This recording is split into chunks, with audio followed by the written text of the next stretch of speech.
Well, hello there, everybody, and welcome back to the show. Yes, my video camera problems have now been resolved. We're back in 720p. It was just basically YouTube. They just didn't want me in 1080p, so we're back in 720p with me and Mr. TB the Bear. Yes, everyone's favourite bear.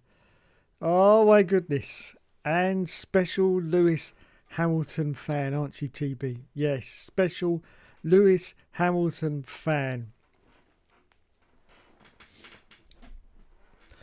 Now, the only problem with this camera is it's no longer supported, unfortunately, by Logitech. So what it means is that the auto exposure is auto, which means it might go bright and go dim as I'm going closer to the camera or coming off it. Nothing I can do about that. I've tried to adjust it, but anyway, it's all good. It's all good. Let's not talk about cameras anymore. Oh my God. Hello, Mr. Regara. Welcome for being the first one in the stream. And Mr. Plynal Plessy's here as well.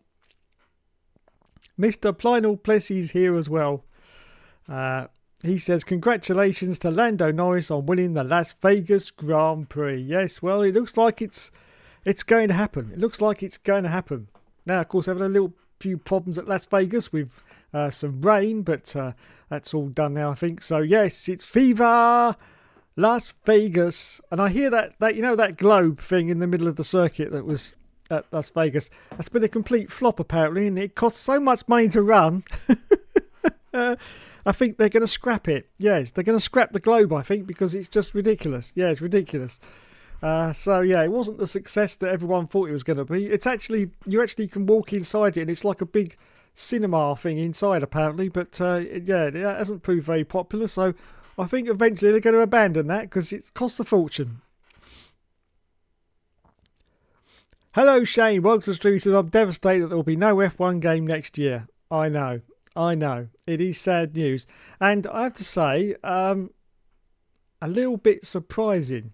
And the timing of it is not good, seeing as how we've got new regulations next year, a new team in, of course, Cadillac, and of course the cars are going to be totally different. Now, a lot of people have been, bigging up this DLC pack, saying, oh, it's going to have this and it's going to... I don't think it's going to have even a quarter of what people think it's going to have. To be honest, I don't think it is. I think it's going to be a lot smaller. Anyway, we'll talk about that a little bit later. No game for F1, but they're waking up in Vegas like Katy Perry. Yes. At least we'll be getting a 2026 F1 season on 2025 as a DLC, which I can be excited about. Yes, we will, Shane. It's just in what form that's going to take. I'm not quite sure.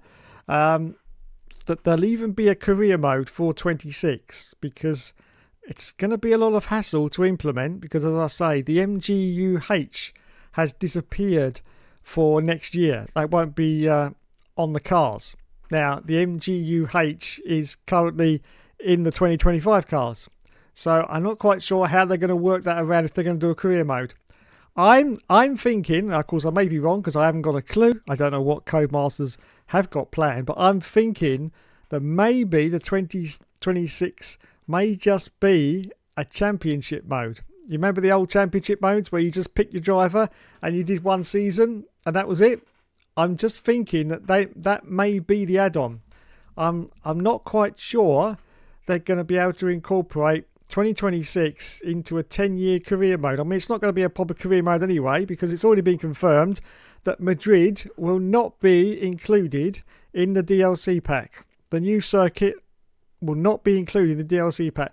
I don't know whether that's going to be permanently not included or just not on release it won't be included. It might be put in later on. I'm not quite sure. But at the moment, the Madrid circuit will not be in the DLC pack. That has been confirmed. So, yeah, with that news, I'm a little bit dubious just how good this DLC pack is going to be. I mean, obviously, you'll get the new liveries and the new cars. You'll be able to race them online because that's going to be easy to implement, to have it online. That's not going to be a problem.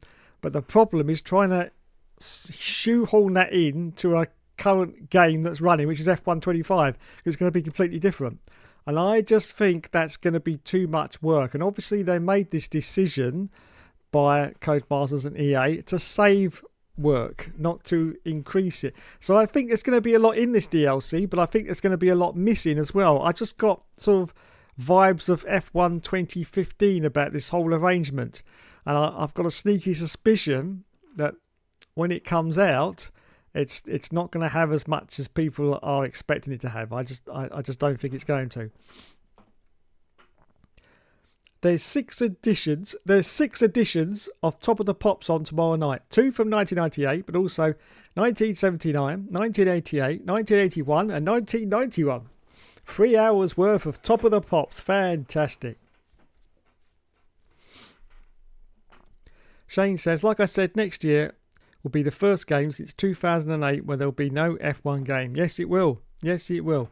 A lot of people got confused by my thumbnail title when I said it's been 18 years. I was going on 2008 plus 20, 2028. Minus 2 is 2026. That's where I got the 18 from. But a lot of people got confused. I know it's not the first time we haven't had a Formula 1 game, but it's the first time in 18 years we haven't had a Formula 1 game. I just hope that clears it up because some people were confused. Wowzers, in the words of legend David Croft. Hello, Mr. Daniel 7052. Welcome to the stream. I'm going to stay up for Las Vegas again, given that there's a championship battle. Yes, indeed. Whatever happens in Vegas stays in Vegas. Shane says, do you think the European Grand Prix will ever be on the F1 calendar again? The last time it was on the F1 calendar was in 2016. I'm pretty sure the European Grand Prix will be back at some point, Shane. I'm pretty sure it will be. Rest in peace, Silverback Orangutan. Time flies, it's been almost a year. Yes, it has, and rest in peace. It's strange that EA are releasing an F1 game in 2027 that isn't going to be an F1 next year. It is strange, but yeah. Hopefully 2027 will be a great game. They're bigging it up as being a complete evolution or revolution, whatever you want to call it. So yeah, I'm hoping it's going to be great. And hopefully none of the old features are going to be in the game. Personally, I think they can just get rid of the 10-year career. I've never seen the point of it. 10 years is just way too long for a career. A nice length of career is a 5-year career where you can start at the bottom with a struggling at the back team, do a year there, then get onto a little bit of a better car, and then in year 3 you start to get into the sort of middle runners and the top runner cars, and that leaves you 2 more years to be in the top cars and to challenge for a championship. It's just a perfect length of a career mode. 5 years, 10 years. I never saw the point of that. It's just too long. That's over 200 races as well. It's just ridiculous. Who's got time to do that? F1 2014, that went well. It wasn't on next-gen consoles, whereas all the other sports games were. F1 2014, or as we like to call it around here, Mario Kart. Mario Kart F1. Oh my God. The handling was just horrific. You could literally Mario Kart it around the corners. You didn't have to brake, accelerators or anything because it was just horrible. They completely cocked up the physics of the game. They knew they had done. They just didn't care because they were working on the next gen, of course, which was F1 2015. Speaking of Top of the Pops, we need to watch Naomi Campbell when she was on it in 1994. Yes, we do. Yes, we do. Yes. Like, I'm a bit worried about the F1 game franchise because of EA releasing an F1 26 DLC on F1 25 instead of its own game and releasing an F1 game in 27. Well, I think the reason it's happened, Shane, is because EA, as you probably know, got taken over for 50 billion quid. And there's a lot of legal stuff that needs to be sorted out. And I think what's happened is that we're into November, and I don't think they've managed to even start on the game, and they've come to a decision that there isn't enough time to do the game, so it'd be a lot better just to do a DLC and concentrate all their efforts on F1 27. It seems remarkable to me the fact that this takeover has gone ahead and now this has happened. I'm sure that isn't coincidence. I'm sure one has caused the other one to happen. Because as I say, there's a lot of legal stuff that needs to be sorted out. And apparently the deal doesn't even get finalised till sometime next year, the 50 billion deal. So yeah, I'm sure that this has definitely got one of the reasons why the game has been essentially scrapped. Although I say scrapped, I'm pretty sure they didn't even start the game, because we're in like the middle of November, almost the end of November now, and they would have had to have started in October. So they must have been talking all through October about decisions on what they were going to do with the game. And they just decided in the end, well, there's no point, because we haven't got enough of a time frame to make a game that's going to work, because as you know, they basically tweak the code every single year, and it does take a long time. And obviously they've run out of time, and so I thought, right, let's just do a DLC pack. Now, from what I've heard, there's going to be about 10 people working on this DLC pack, and that's it. The rest of the team is going to be concentrating on F1 27. That's why I'm not very confident that there's going to be as much in this pack that people think there is. But we will see. I may be surprised. Codemasters may surprise us all. Maybe.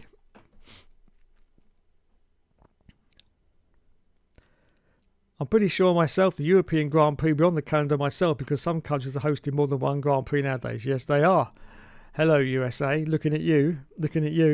I've been going through the all seasons again. It was funny when the safety car came out on the last lap of F1 2030. Yeah, it was funny. I actually watched that one myself the other day. Yes, very, very weird. That's probably the only time I've ever seen it happen on the last lap. Safety car. Usually you can see now in like the modern ones from like the past 5 or 6 years, the safety car, no matter what happens in the last couple of laps, the safety car will never come out, never comes out. So they've obviously put a little tweak in the code to make sure that happens, because it never comes out. You could have a complete pile up and they still won't say the safety car's coming out. So yeah, they've obviously got wise to that and sorted it out. Like, I'm still trying to get my hands on F1 25 on the PS5. I hope it gets for Christmas. Well, apparently, so I've heard, it's half price at the moment, Shane. Like the last time no country hosted more than one Grand Prix was in 2019. Yes, it was. Now, I got a mention on the excellent Arava channel. Anyone want to see this? Anyone want? Yeah, of course you do. Of course you do. Of course. I didn't get mentioned by name, obviously. But let's have a look and see the context of what I'm talking about. So let's go to the great man himself. There he is.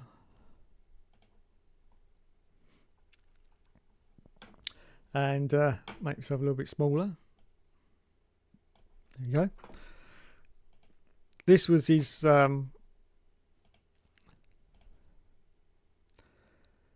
story about the F1 26 expansion.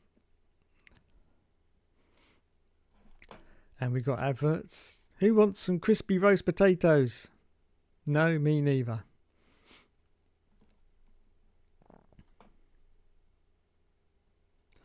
Right, so that's his expansion. And I put in the comments this. I would like to see how they're going to shoehorn the new physics of the 26 cars into the 25 game engine. Codemasters are well known for breaking the game. So I predict there will be loads of patches. And then right at the bottom I put, and this is the bit you have to pay attention to. So are they going to charge £70 for one new track, new liveries, and the different physics of the cars?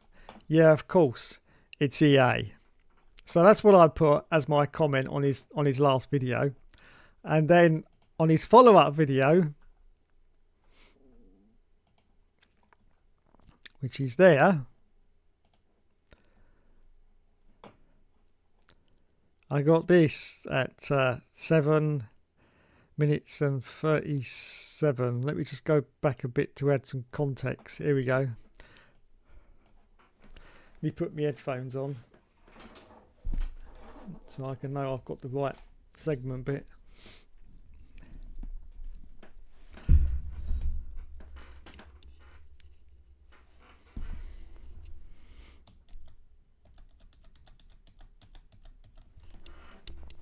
So I know I've got the right segment bit. Right, here we go. So this is what...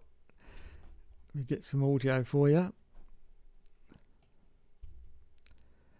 This is what he said on the video the next day, because he said he was going to look through the comments and see what all you guys said. So here we go. Moving console generations, and it's not like, I don't know, obviously we're going to have to see what they say about the engine and all that jazz, but I can't picture it being as messy as 2015 was, and thankfully they're not leaving us with a mess of a half-baked new game, and they're just kind of being very frank. It's just going to be a DLC, which is fair. Now, on the note of it being a DLC, obviously price is a big question that people had, or I saw some people being very unreasonable and just honestly a bit thick, really, kind of being like, oh, of course, it's EA, they're going to price it at full price. I just don't think they will.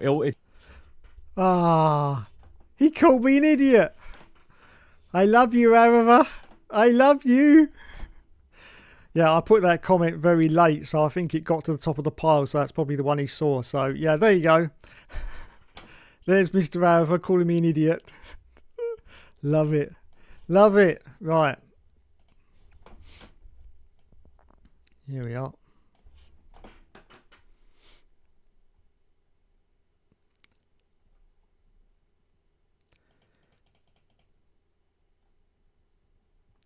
Good evening, Mr. DJM9937. Welcome to the stream and welcome to jolly old UK on quite possibly the coldest night of the year. Yes, it is absolutely freezing in my house right now. Yes, absolutely freezing. It really is. I've just got no point in putting the heating on because it's just not doing anything. So I haven't got it on. So I'm just sitting here right now, freezing my Bars monkeys off. Yes. Nominees for Driver or Rider of the Year are Marquez, Piastri, Verstappen, Norris, Palou and Rowland. Yeah, because since 2020, some countries started hosting more than one Grand Prix again. Hello, Mr. Will F1. Welcome to the stream. He says, Arava. Yes. Yes, the great man himself. Yes, he called me an idiot. I'm so proud. It gets me right there. It does. It gets me right there. Really does. Thank you, Arava. Oh my God. Yes. This all stems back from a little spat we had on Twitter back in 2015. In fact, when I called him out for actually what can I say? Artificially fabricating his F1 2015 career mode to make it more exciting. Let's put it that way. Yes, scripting. That's the word I was thinking of. He was scripting his F1 2015 career mode. Like, I called him out for it on Twitter, and he wasn't a happy chappy.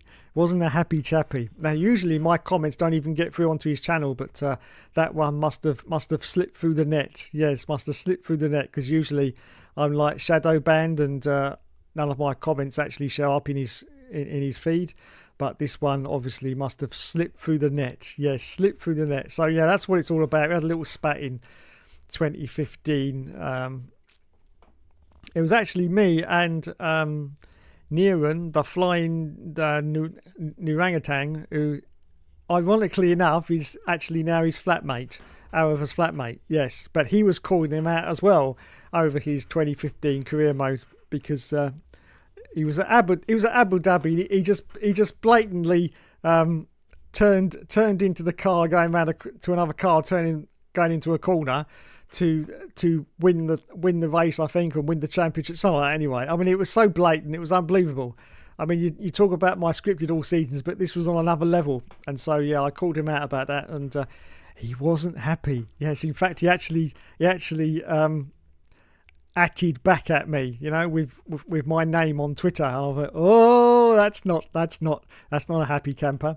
So anyway, Arava, I still love you. Yes. Yorkshireman Oliver Rowland, surely. Yes. Arava, as well as Matt and Tommy, could win Creator of the Year. They could. DGM says $24.99, I reckon, for the add-on. Could be. But I've put the 70 quid out there because I want to see if it comes out at 70 quid. I shall be returning to the Arava channel forthwith. Yes, if it comes out at 70 quid, I will be I don't think it will be 70 quid, to be honest.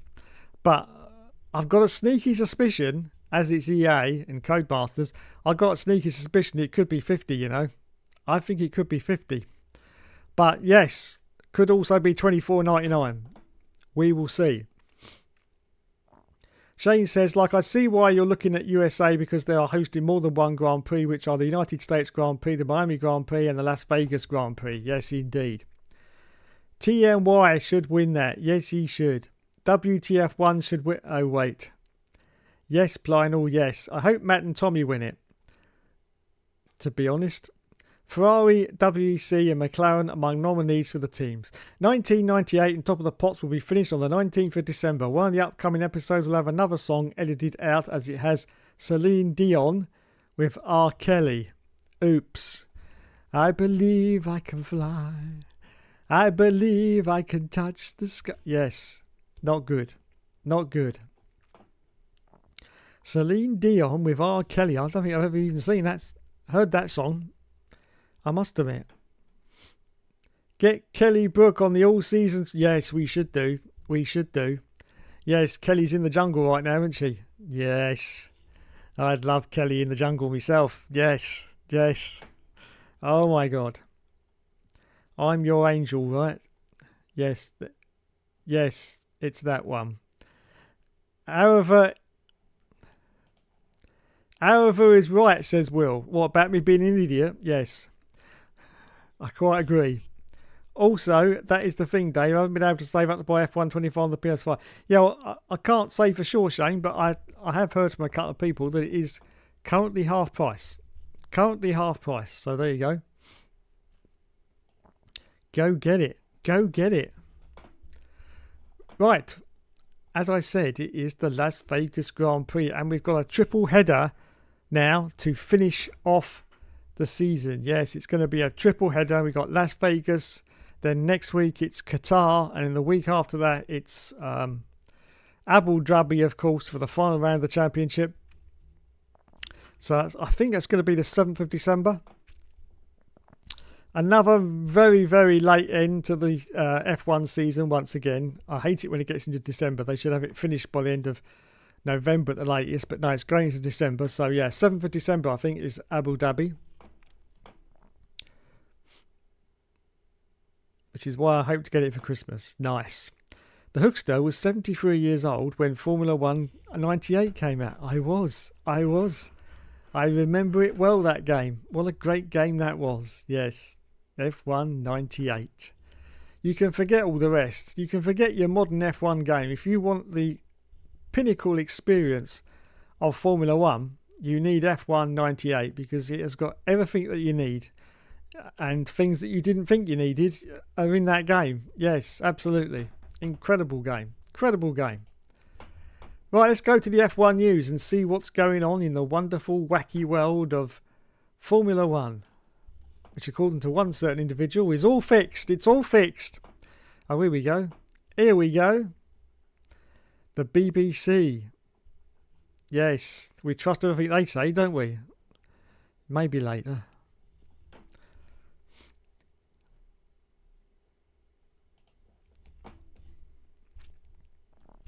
So the BBC says Massa can continue part of £64 million Crashgate lawsuit.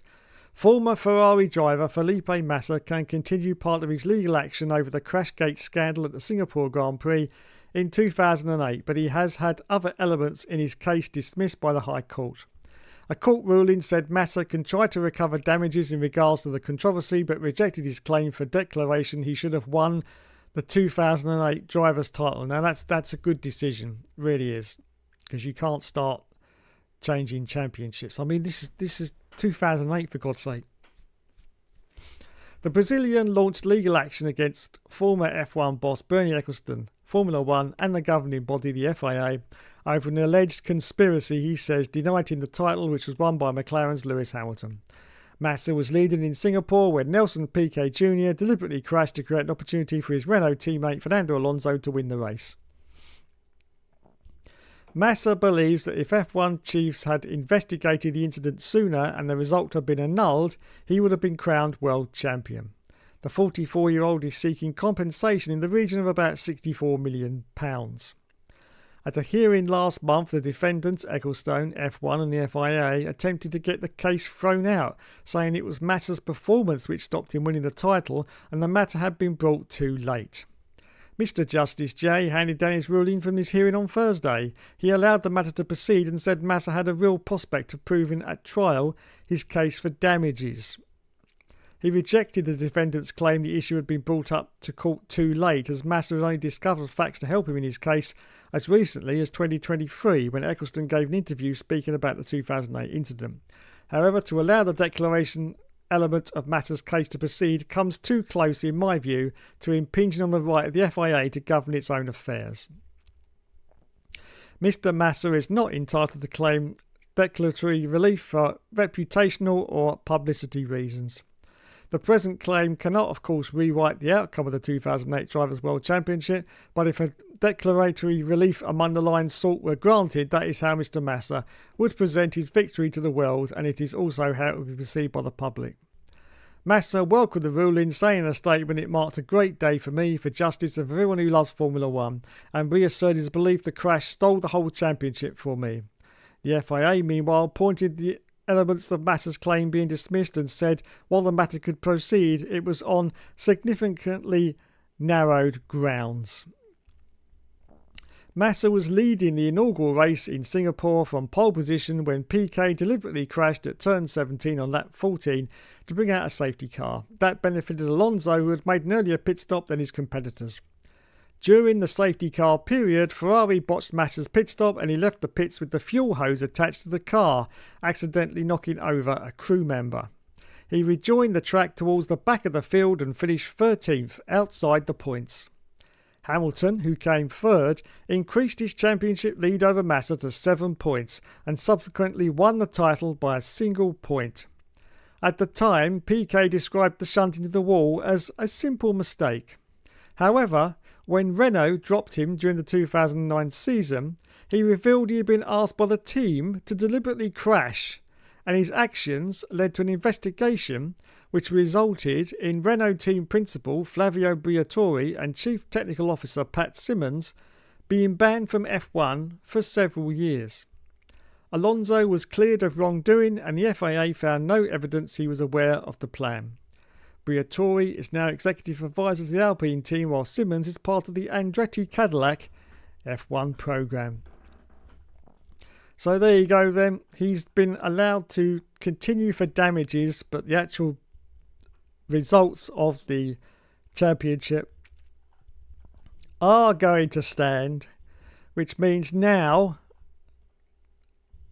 that also the 2021 Abu Dhabi controversy that has been rumbling on for years is probably put to bed now, because if they're not going to do it for this one, they're certainly not going to do it for Abu Dhabi 2021 and the whole championship as a whole. It's just not going to happen, because you can't start years later changing championship results. It's done. It's dusted.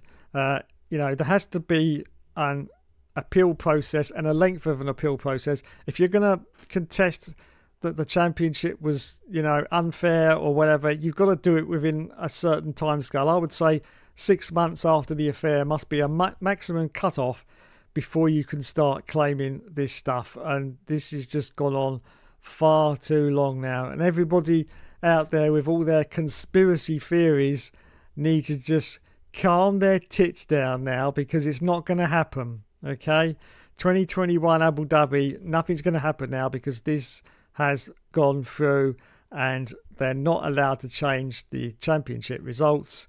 He will be allowed to go for damages. He probably will get damages as well, but that's going to be the end of it. I'm quite sad, because I did used to like Felipe Massa, but since he's taken this action out, my opinion of him has changed quite a bit. It just seems, I don't know, little bit of a money grabbing. I mean, he is 44 years old now. I don't know what he's been doing since he left Formula One. I haven't seen him racing in the other series. So, this could be a little bit of a cash grab situation. But thankfully, it looks like it's not going to continue anymore. So as I say, all you conspiracy theorists out there, you could just hang it up now and stop, because it's not going to happen. It is not going to happen. Abu Dhabi now is not going to suddenly get reversed. No matter how many protests and forms you fill in, it is not going to happen, because they've already ruled on this, that 2008 is not going to be changed. So Abu Dhabi is obviously going to be in the same situation. And I think that's a correct decision as well, because as I say, you can't start changing championships. Otherwise, you could get Damon Hill coming out and saying that the 1994 championship, when Michael Schumacher hit it, that was unfair and he should have won it. And a whole huge mess could develop from that. And it's right that they've said that the FIA must be allowed to govern itself and shouldn't be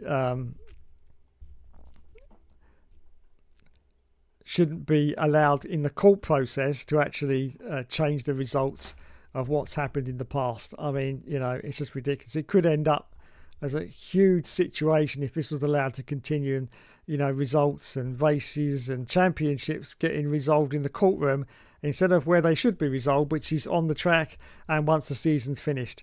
Yes, I know everyone says that Abu Dhabi 2021 was a disgrace. Yes, it was a disgrace.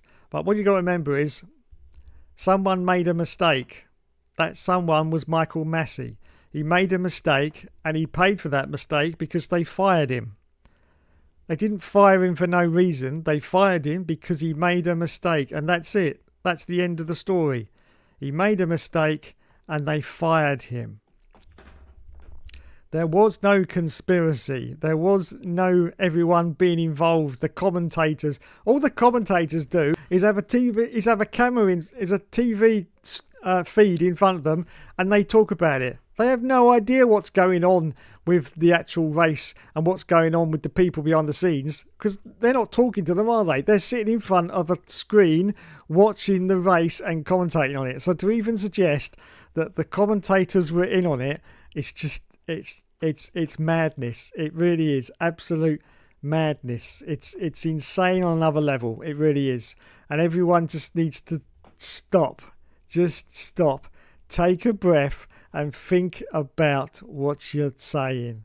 Just think about it, because it's just ridiculous. It really is. Okay? Michael Massey made a mistake. Michael Massey paid for that mistake because they fired him. End of the story. There was no need to make 500 videos about it, because it was done in a simple sentence. Massey made a mistake. Massey got fired. End of discussion. All done. Right, what else have we got? Verstappen may opt to change his F1 race number if rules permit it. Ooh.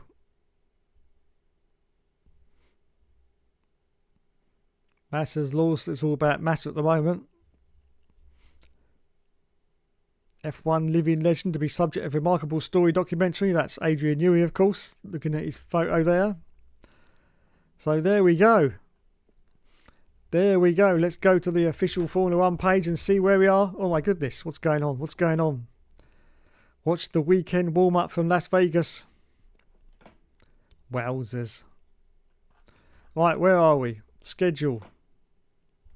Las Vegas. Yes, so we have got... Oh, we've got a normal Grand Prix weekend. That's what I like to see. We've got practice 2, practice 3, qualifying, and the race at Las Vegas. It's currently 22:01 in the UK, and the track time in Las Vegas currently is 1 minute past 2 in the afternoon. There we go. Right, let's go to here we are. While I'm here. Yeah, let's have a look at the, I don't have a look at this very often, the 2025 race results so far in the season. See how the sort of season has evolved over the year. So as you can see, we started in Australia with Lando Norris winning, and then in China, Oscar Piastri won in China. So the McLaren started off showing some very dominant form, as you can see. Then in Japan, Max Verstappen won. And then, of course, McLaren came back strong again, or at least Oscar's Piastri did. Now, this was the point where he started to pull out that championship lead, of course, because he got 3 on the bounce at Bahrain, Saudi Arabia and Miami. And everyone was going, well, this is the start of it. Then Max did a sneaky one in Imola. Then we got Lando Norris did a sneaky one at Monaco. Then Oscar came back in Spain. I mean, overall, if you look at that, it's all been McLaren, hasn't it, really? Then we had George of the Russell at Canada, sneaking in a win there.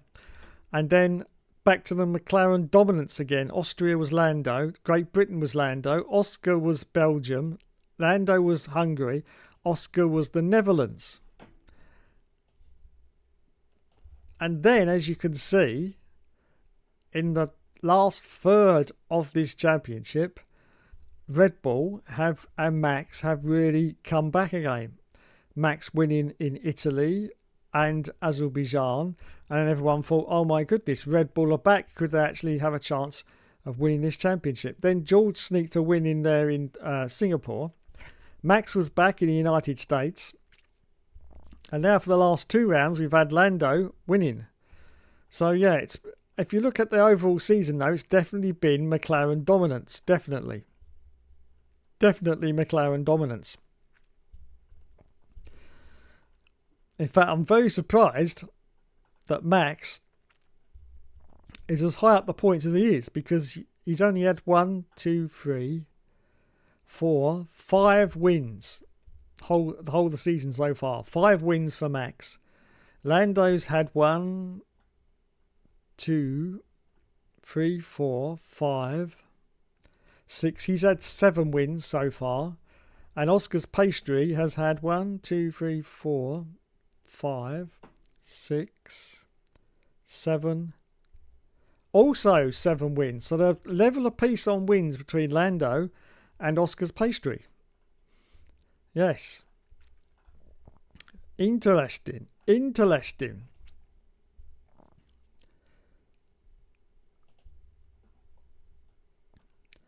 So let's have a look at those standings right now before we continue. Lando Norris, of course, is currently in the lead with 390 points. Oscar's Piastri is in second place with 366. And the outside bet for the championship is still Max Verstappen with 341. But for Max to win the championship, he has, well, in Las Vegas, he's got to win the race.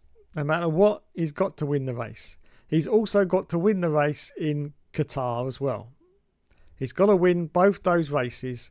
Then he can go into Abu Dhabi with maybe an outside chance of, I think, only getting second place, to be honest, but maybe with an outside chance. But if he doesn't win this weekend or next weekend, Max is out of the championship. Because look at the points gap.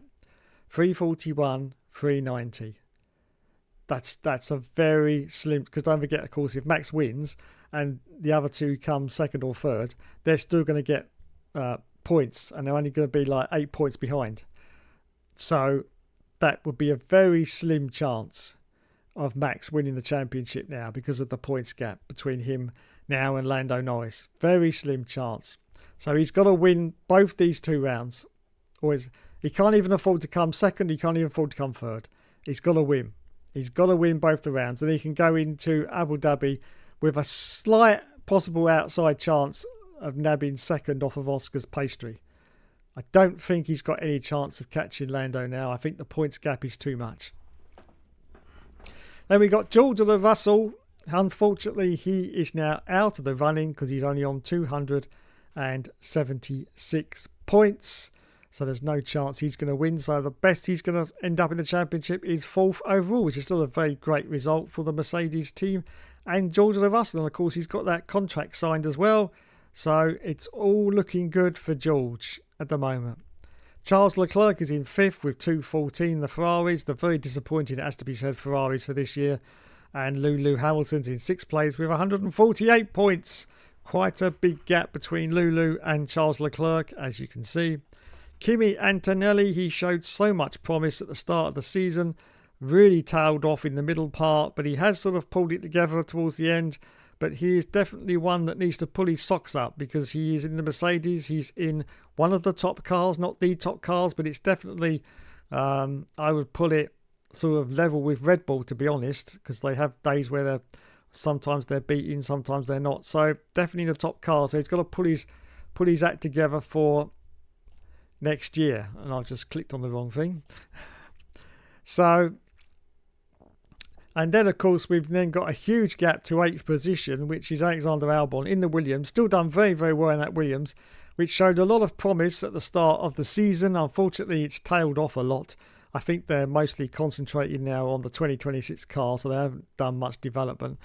Then we've got Nico Hülkenberg, of course, the super sub. He's got 43 points in that Kick Sauber. Great results he's had, and to actually bring that car up to some kind of competitive level, because it's really not there. I'm just hoping that Audi can pull something out of the bag next year with this car, because at the moment it's just not there. But Audi already have the team. It's only it's being changed by the name only next year. Audi are already in control of this team, so let's hope they can start to pull it out. I don't know who the drivers are going to be next year, whether it's still going to be Hülkenberg.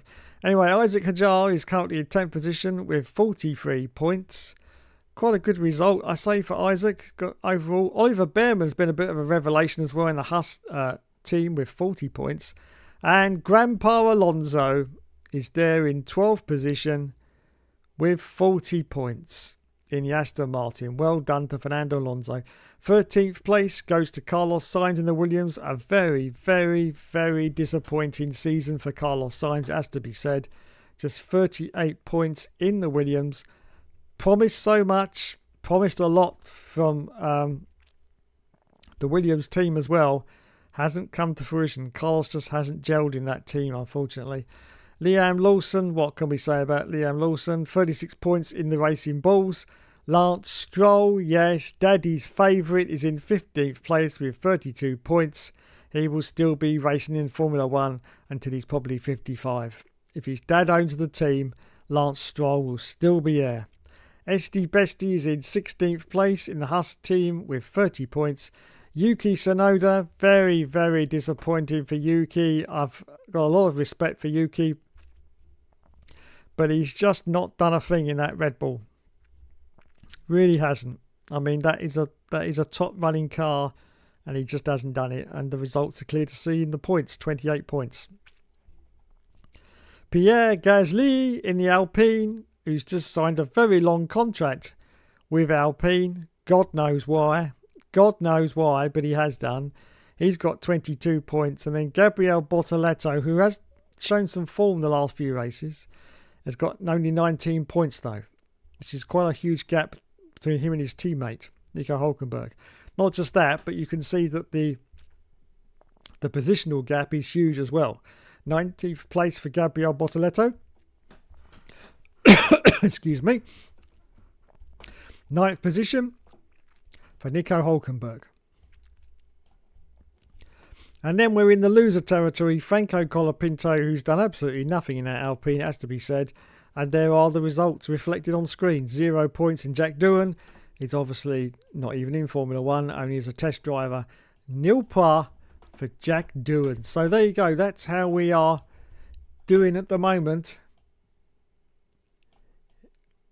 in the result standings.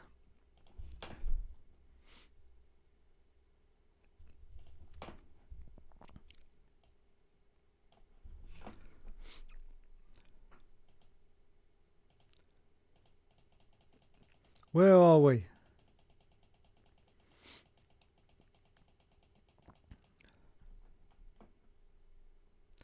I've also heard during the 1999 European Grand Prix, so drivers jumped the start. Yes, like Ricardo Rossi. Yes, he was one of the greats in F1 98. Ricardo Tosset, Monaco, 1998. Murray Walker. Of course, there's a lot of people that say that Ricardo Rossi probably isn't equipped to be in Formula 1. Just love that line. Just love that line. Massa was robbed, it seems. Massa, what a joke, says Did. Yes, what a joke. But thankfully, it looks like they've seen sense. He can go through his lawsuit, which he probably will get, to be honest, but he can't change. He can't get the results of the championship reversed. Because, I mean, it's stupid anyway, because what about the races after Singapore when he wasn't doing so well? I mean, that's a stupid thing to say anyway, isn't it? If we'd had a European Grand Prix, we should have an Asian Grand Prix, which would be held in some countries in Asia. If this was the case, I'd throw the case out on Silverstone alone, yes. And I believe after the prize-giving gala, that's the end and they cannot change the result. Absolutely, yes, they can't change the result once it's done and dusted. That won't stop Fix from making 500 more videos about it. You're quite right, it won't. Now, I have been looking into James Atkins over the past 2 weeks, and unfortunately, he's fallen into the trap that a lot of small YouTubers fall into. Because I saw this the other day. A lot of small YouTubers fall into this trap. Because I went to his channel and went to his videos and went to his popular videos. And as you can see, 1 year ago, one of his videos got 183k views. And there are 1,888 comments. I actually went through all these comments yesterday. It took me forever to get to the bottom of these comments. But this is unfortunately is what happens to small YouTubers. So one of his videos blew up on YouTube. Absolutely blew up. It happens, even if you're a small YouTuber, some of your videos can blow up. And because of this, Mr. Atkins has now got into the mindset of, you know, this could happen again. So basically, he's now chasing constantly the success of one video. And that's a mistake that small YouTubers make all the time, because unfortunately, it probably won't happen again. Usually in a small YouTuber, you'll get 1-2 of your videos will blow up, and the rest you'll be getting standard small YouTuber views, which is usually about 500 to 1,000 views per video. So yeah, it is a shame.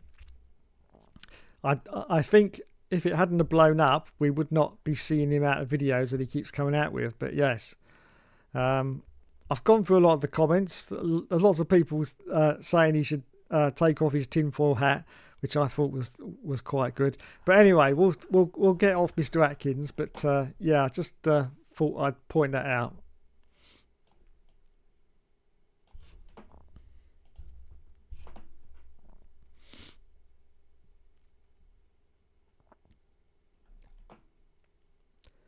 Thank God Massa is still on 0 championships. There you go. During the 2021 Hungarian Grand Prix, all the F1 drivers came into the pits to change tyres except for Lewis Hamilton. He was the only one that started the race while the rest waited in the pits. DJM says, reckon Massa had a knock to the head. Oh, wait. Quite true, he did, yes. No, mate, too soon. Senna's estate would have gone for 1989, probably. Were you surprised, Dave, in 2016 when Nico Rosberg announced his retirement? I wasn't actually. I wasn't surprised, Shane, because you could clearly tell from the outset that Nico Rosberg had one thing that he wanted to do, and that was to win the Formula One World Championship. He did that, and so then he retired. So respect to him. I mean, you've still got your other drivers like Lulu getting 7 championships and what have you. Fair enough. I respect that as well, but I also respect the fact that if you've got one determined goal that you want to do, and that is win the championship, and you do that, and then you say that's it, I'm finishing, then fair play to you, fair play to you. So I wasn't that surprised. No, I wasn't that surprised. He obviously thought to himself, well, I've done it, I've won the world championship. All I'm going to do now is win the world championship again. You know. But he's got the top prize. There's nothing really else that he could achieve. So yeah, I'm not surprised at all that he hanged it up and said that's it. Hello Hook. Hello Mr. Matthew 7657.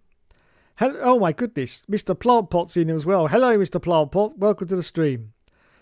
Mr. Regala says, to be honest, Rosberg just got over 200 races and got the championship he wanted. Exactly. A career well driven. And Dave, it's the PS2 version of Anniversary. Looks clean, but it's not the PS3 one. Really? Wowzers. Well, I saw the screenshots and it looked like the PS3 HD version. And there's a couple of people on YouTube saying it is the HD version. We'll have to wait for Digital Foundry because they're about to do a video on it, aren't they? We'll have to wait for them and see if they come out and say what version it is. But yeah, it's very, very weird. Let me put that into Google.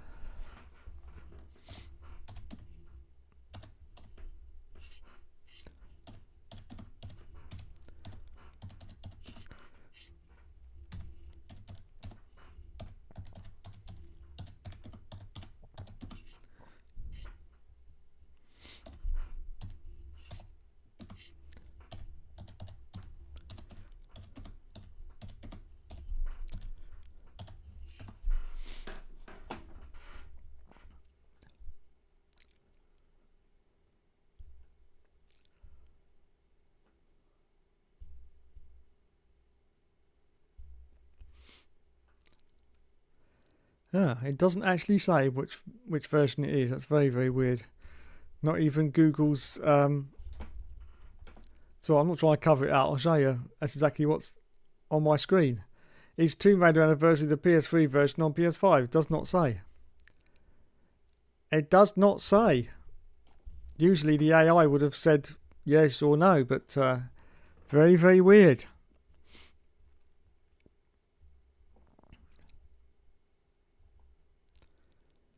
Very, very weird.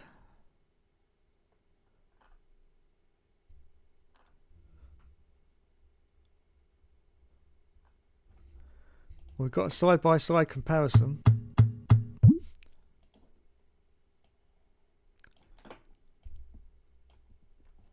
Sorry, I know I'm going off the beaten track for a minute. Bear with me.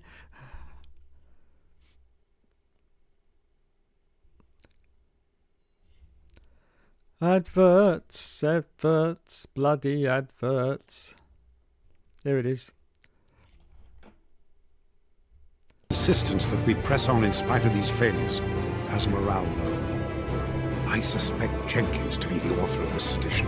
He simply refuses to accept the possibility that Atlantis is the foundation upon which all known civilizations were built. Increasingly, I find it is Lara alone. Well, I don't know about you, Joe, if you're still watching, but I'm looking at this right now, and that PS5 version looks better than the PS3 version. Don't forget, he just said at the beginning that was on the original hardware. So this is the PS3 version. But look how blurry that is, and look how clear that is on the right. That's the PS5 version. Look at that. So it's very weird. Now, from what I understand, the emulation company that did it, which is quite a well-known company, they used the HD version of the base of this game. That's what I've heard. They used the HD version of the base of this game. So yes, it isn't actually the HD version because they've rezzed it up and what have you. But apparently that's the version that they use. Whereas in Legend they just used the PS2 version. That's why it looks all blurry and fuzzy. But that is definitely not. Look at the detail enhancement there. Look at that. There's definitely a difference.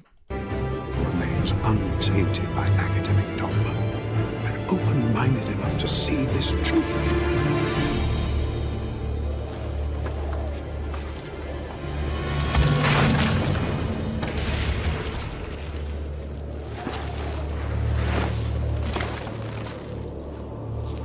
Lo siento. No traje bastante Very weird cuerda. though, isn't it? Because on this part, this actually looks better than the PS5 version.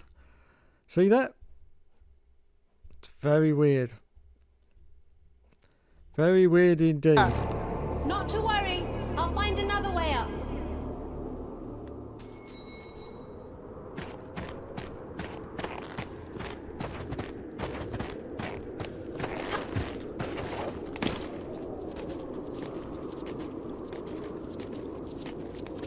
I think whatever we can say, they've done a good job. Whatever version they got it off, they've done a good job. Definitely better than the Legend conversion, because that's all blurry and horrible. They didn't put any effort into that whatsoever.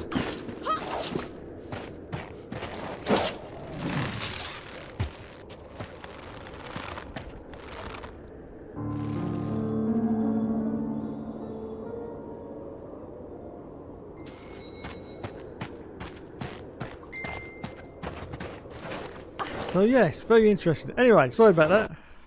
Going off the beaten track there.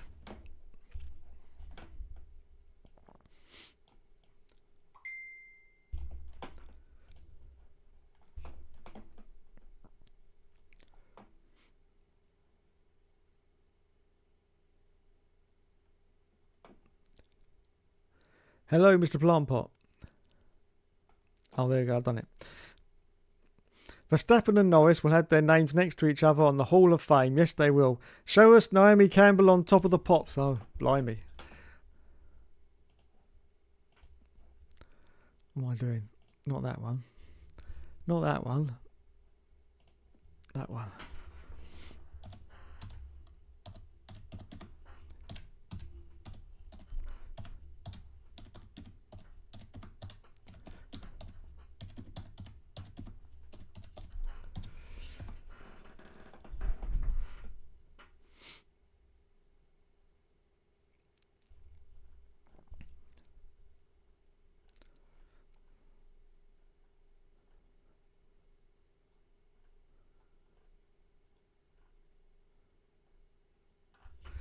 Well, I've got one, but it's very, very poor quality. But it's the only one I can see. Is this the video? Love and Tears? Is that the one? It's very poor quality though. But it's the only one that's showing up on my feed. Here she is. With Premier Banking, discover Barclays.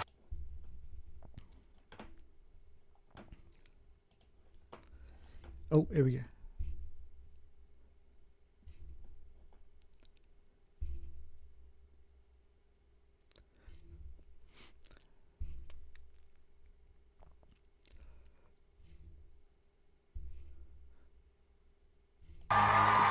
Here she is.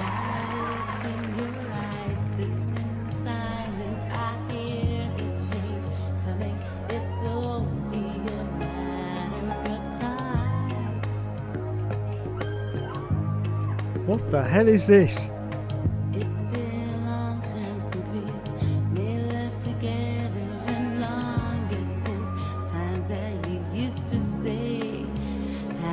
Oh my god, I can't play more than that or I'll get a copyright match, but are you serious? What on earth was she rumbling on about? It's just mumbling. That's not a song. That's just a mumble. Wowzers. There you go everyone. Naomi Campbell. Top of the pops.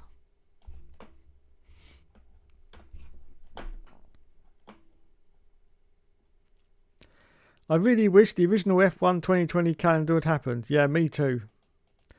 George of the Russell, watch out for that win 2024 Vegas edition. Papaya on top. Do you like chocolate, Dave? Yes, I do, Shane. Yes. Give me lots of chocolate. I love it. Yes. Mercedes seems to be figuring that car out. Yes, they do. Bring back F1 TV burp. Yes, indeed. Bring it back. We need more of that. Definitely. So there is still a chance for Max Verstappen to win the title. He will need to win in Las Vegas, Qatar and Abu Dhabi. Yeah, basically, he needs to win all 3 rounds and then he'll take the title. But it's a very slim chance, because as I say, Oscar's still going to be picking up points and so is Lando Norris if they finish in 2nd or 3rd. So it's going to be a very tall order. You'd need Max really to win at least 2 of those rounds and for both the McLarens to, I'll tell you, great scenario, both the McLarens take each other out and score nil points for one of the rounds. That would be great for Max Verstappen, and he goes on to win the race, of course. That would be the ideal thing. Now it is doable because they've had contact before, so it's not impossible. But that would be perfect for Max, for them to take each other out. And then, but I don't think it's going to happen. I think they're going to be very cautious going to these final rounds, to be honest. Very, very cautious because they know they haven't got any real work to do. Well, Oscar's got the most work to do, but Lando hasn't got much work to do. He's basically just got to sit there and get as many points as he can. He can basically just sit there in second place and he's still got a good chance of winning it. Oscar's got a lot of work to do to try and get past him now, and Max has got a Herculean task of winning the championship. He really has, but he's an outsider. He's an outsider. He could do it, but he's got a huge task now. Unfortunately, when he didn't get the win in the last round, that sort of put him back a little bit. But he's got a chance, but not a very good chance.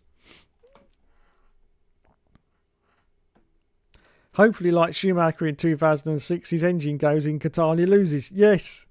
Yes.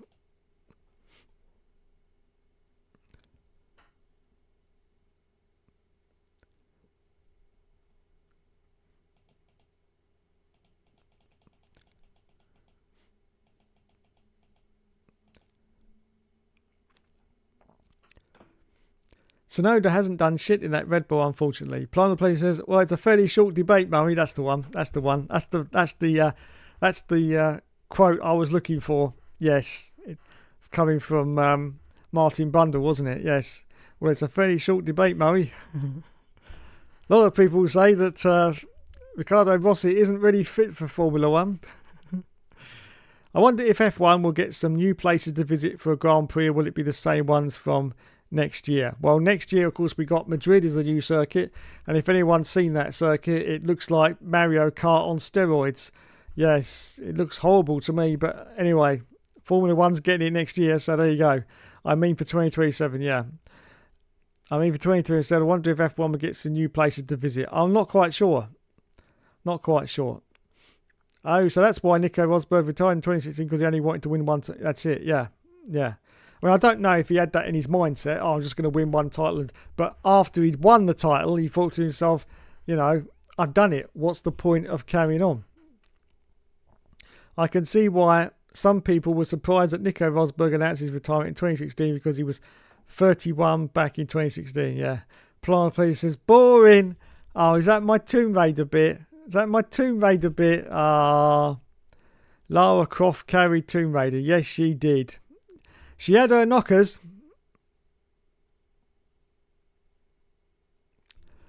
Let's move on. Like the original F1 2020 calendar wouldn't have happened if the pandemic hadn't happened. Yeah. You spelt her name right. I don't doubt it. I don't doubt it. But it still managed to find it, so that's good enough for me. What did I put in? Oh, yes. Niami Campbell. That's the one. Yes, that's the one. That's the one. What a terrible song that is. Oh my god. Oh my god.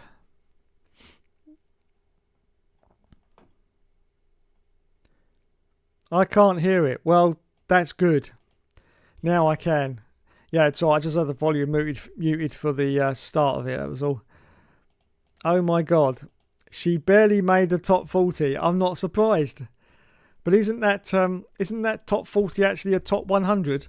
So I'm very surprised she got up as high as 40, to be fair, because that was not even a top 40 worthy song. I knew you would love chocolate, Dave. Yes, I do. Yes, I do. Because how can you not like... Exactly, how can you not like chocolate? Also, if the original F1 2020 calendar had happened, if the pandemic hadn't happened, would have got the chance to see an F1 race at the Hanoi circuit in Vietnam. No, there's one problem with that circuit in Hanoi. It's Hanoian. No, seriously. That circuit... Well, on the F1 game anyway, we've never got to see it in real life to see what happened. But on the F1 game, that circuit was absolutely horrible. Absolutely horrible. And I predicted that there would have been a huge crash at a certain point in that circuit because of the way you have to be off on full speed and then you had to brake really, really heavy for a really, really tight left-hander. I was predicted that if that had gone ahead, there would have been a huge crash there. So I'm glad it didn't go ahead. But yes... Vietnam, I didn't like it at all. Thankfully, the track isn't even there anymore. The track should not have even have been built. This is the thing, because it was built with money that, let's say, came from dubious sources. Let's leave it like that. The instigator of the track, I do believe, is currently in jail at the moment. Nice. Yes. So he's in prison, and the actual track has been completely dismantled. All that's remaining of the track is a little bit of curbing and a tiny little bit of grandstand. That's all that's remaining of the Hanoi circuit. So there's no chance that we will ever be racing at Hanoi. We never did anyway, but there's definitely no chance now because the circuit has been completely dismantled. Because as I say, the money came from dubious sources, and I expect they wanted their cash back. The only way they can get their cash back is to sell parts of the circuit off, obviously. Now, it was, as I recall, a street circuit, so they can't sell the street off, but they can sell off all the furniture and everything that was around the circuit. You know, the grandstands. Grandstands are very expensive to make. So they would have got a little bit of money back that way. But yeah, it was just a disaster from start to finish, Vietnam. And I'm glad we never went there. Ricardo Rossit says Lionel Plessy managed to qualify for every race in 1996. So I don't understand. No, me neither. I don't know what happened. Because he wasn't that bad, and then he was. Yes. John Watson once called Rosset a fool because he didn't slow down while there was a hazard on the circuit. Yes, he didn't seem to have very much spatial awareness of what was going on around him, I have to say. It was after a Lacey spun during qualifying, I think it was in Europe in 1996. Shane says, at least we got to drive at the Hanoi circuit in Vietnam in F1 2020. We did. Lando Norris should never win a world championship, says Lionel Plessy. Yeah, that's the thing, Dave. The Hanoi circuit is long, so I can see why it's horrible. Yeah, it is very, very long. Now, in the game, they didn't even finish the circuit properly because obviously it was during the pandemic. They made the circuit, but they didn't finish it properly.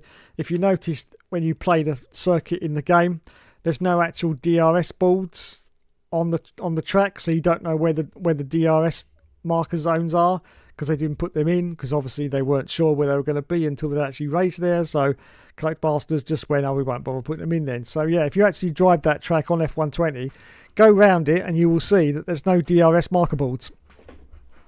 You can't see where the DRS is about to start. Only when you get the little status on the screen and you have to press the X button to activate the DRS. But there's no actual marker board to tell you that that's where the DRS zone is because obviously they couldn't be bothered. But they're obviously waiting for the track to actually be finished and raced at to see where they were before they put it in. But obviously they didn't, so they just didn't bother updating it, did they? Bring back the Virgin team in F1. Absolutely. Bring them back, that's what I say. So if the pandemic hadn't happened, I could assume Lewis Hamilton would have won the race at the Hanoi. He probably would have done. Shane, he probably would have done. Yes, he probably would have done. Won the race at Hanoi. Yes, indeed.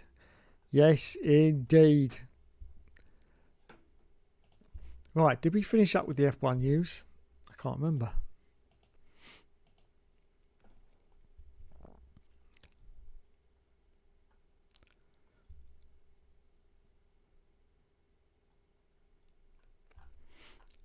I think we have.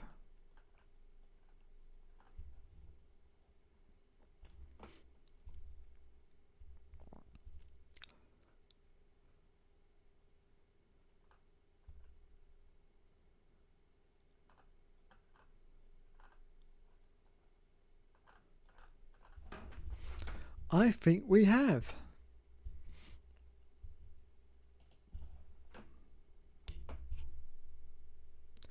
Bring back MasterCard Lola.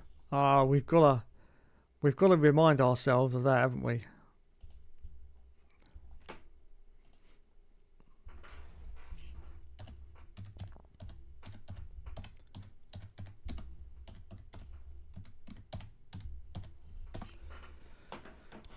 Here it is, everyone.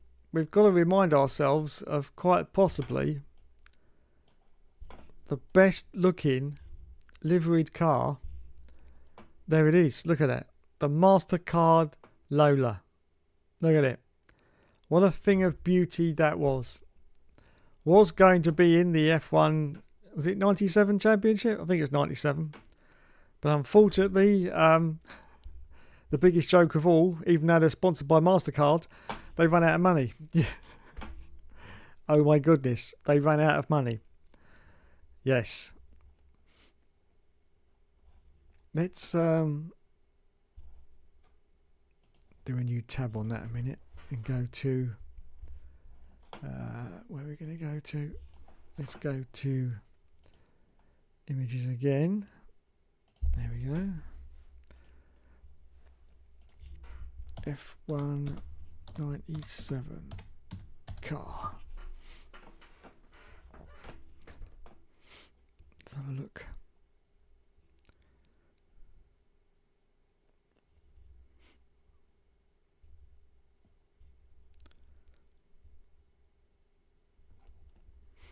There we go. So here we have the FW19 Williams from 1997, and in all its beautiful glory, with the Rothmans sponsorship, of course, because that was when cigarette advertising was allowed in Formula One before they banned it, and then all the tech companies had to come in, and all the mobile phone operators had to come in, with of course Vodafone, and all the others had to replace all the cigarette advertising which was banned. And of course we had the curious situation where it was only banned in certain countries for a while, and that's why the Benson and Hedges Jordan became lots of things, bitten and hisses, and well, you remember all those famous names that they were called, yes, purely because of the tobacco ban. So there is the gorgeous let me move my camera out of the way. There is the gorgeous 1997 Jordan. So of course, one of them was driven by Ralph Schumacher, Michael Schumacher's brother. I think that was his first year in Formula One, wasn't it? Yeah, I think so. And so there is the car, and it is it's an absolute thing of beauty. Just look at the scoping of that front wing. Look, it's just an absolute thing of beauty. And you just don't see that anymore in the modern F1 cars. They've just got so many end fences and wing panels. It's just, I mean, look at the lines on that. That's just clean and beautiful, isn't it? Clean and beautiful. No fussiness in the engineering on that car. Just a beautifully designed car. And then we look at the Lola MasterCard. And, yeah. What can you say, really? I mean, look at that front wing. Look at that front wing. It looks like a plank of wood and someone's just stuck 2 bits on the side of it and said, that'll do. That'll do. We'll still end up as the fastest car, so we don't care. Yes, the Lola MasterCard. Yes. Possibly the best car. I'm sure it would, if that had actually been allowed to race, I'm sure that would have won a championship, you know. I'm sure it would have done. Yes. Maybe not. No, actually, it was the worst car on the grid. It was so bad. Did it actually make the grid? I can't remember. But anyway, they ran out of money. And so Lola MasterCard was no more. No more. I would have loved to have seen that race in Australia in 97. Just for one round to see how it did. I would have loved to have seen that. But sadly, it wasn't to happen. It wasn't to happen.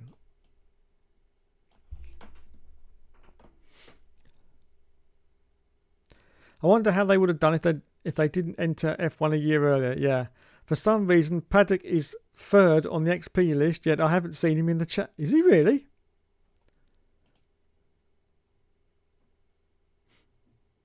He's actually on number... What's going on? I haven't seen him in the chat either. Oh my goodness. What is going on here, everyone? How? What? Now I'm very confused. No, he hasn't been in the chat. Wait a minute. Let me see if he's sending me messages somewhere. And I've got to go full screen. What is going on here?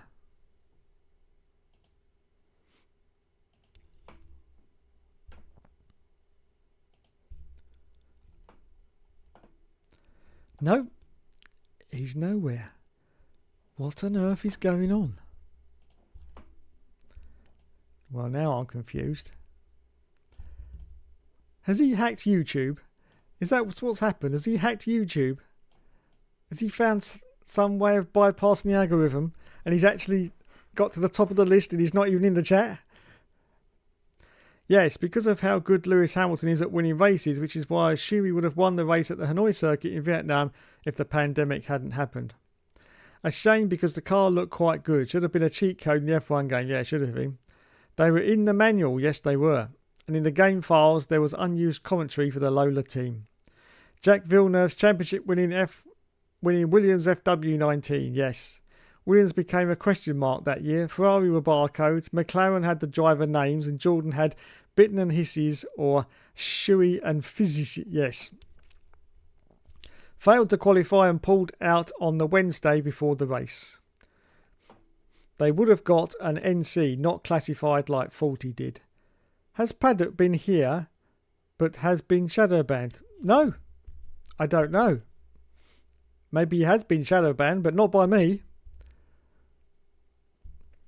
But he's not been in the chat. Definitely. Otherwise I would have seen him. How is Paddock? I'm not so sure. He's in the chat, but his messages aren't showing. You have to click. Oh, very clever. Very clever. Oh, I haven't gotten all messages. Oh, wait a minute. Top chat. Oh, all messages. Here we go. Oh, look at this. You sneaky little personage. What are you doing?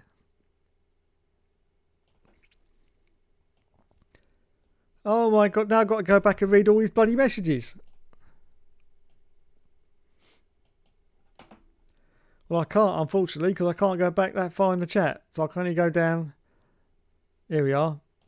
Going to be off tonight. Dave, I've barely had any sleep over the past week and I'm really struggling to stay awake, so going to get some sleep. Oh, okay. He's just turned up to tell me he's not going to turn up. I'm going to try and stick it out till the end. I probably won't be putting much effort into the XP though. I don't know how I've got over 100. The Lola is just the precursor to the 2025 Alpine car. Yes. Now tell me why you're not appearing in my chat until I press the button. That's what I want to know.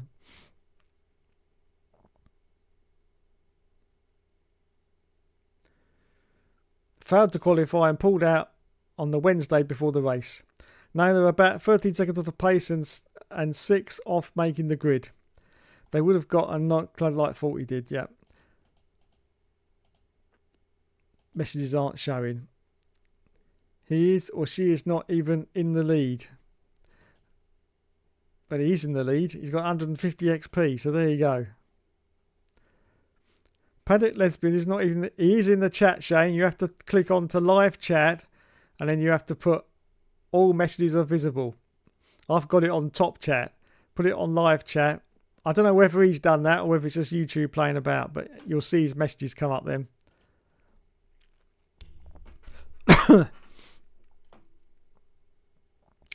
I'm here. Went off for a bit as I was tired, but I've gathered enough energy to try and drag myself to the end. Now Paddock Lesbians is in the chat. Yes, he's in the chat now. He was trying to do a sneaky. He was trying to be like Prince Andrew and sneak his way around the back passage. Boom, boom, said Basil. Get Martin Kemp on the all seasons. Yes, absolutely. Get Martin Kemp on the all seasons rubbish. What game shall I play tonight, chat? Yes, what game shall I play tonight, chat? Yes. Oh my goodness. Oh my goodness. So if anyone missed it at the end of my last video, because, you know, I know you don't watch all the videos, which is fine, but if anyone missed it at the end of my last video, I formally announced my retirement from the All Seasons. Yes, 2027 will be my last All Seasons career. Yes, it will.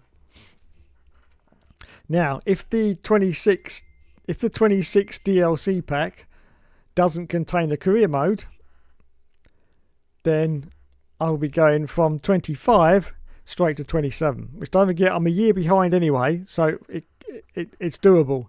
It's doable for 2027 because I haven't even finished 24 yet, and I've still got to do 25. So it is still doable. But yes, I have formally announced my retirement from the All Seasons. 2027 will be the last All Seasons career, and it's going to be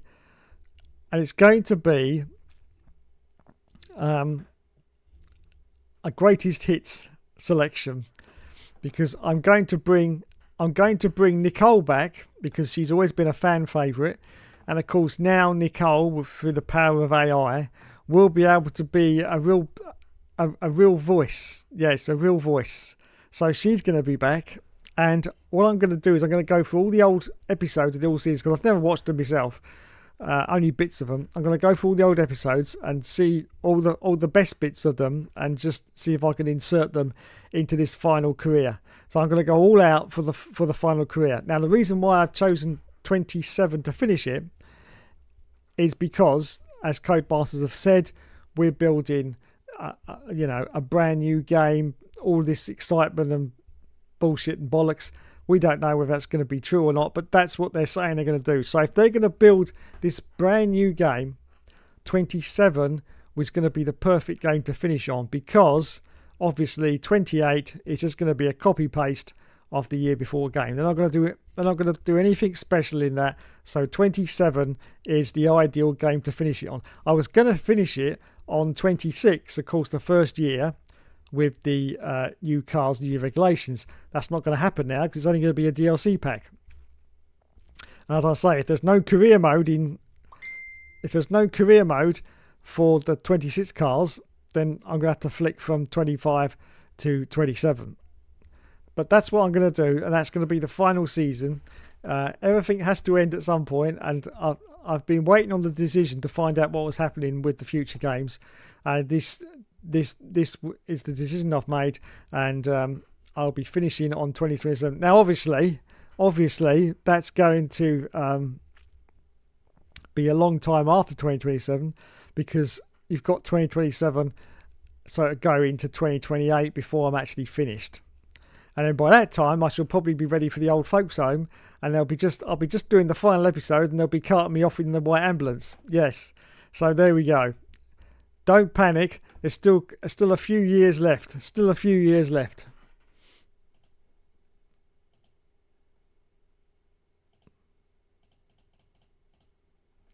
Get Zoe Ball on the All Seasons Rubbish. Yes. Get Jane Middlemiss on the All Seasons Rubbish. Get Joe Wiley on the yes. Oh no, not the games with the supermodels. Yes. Yes.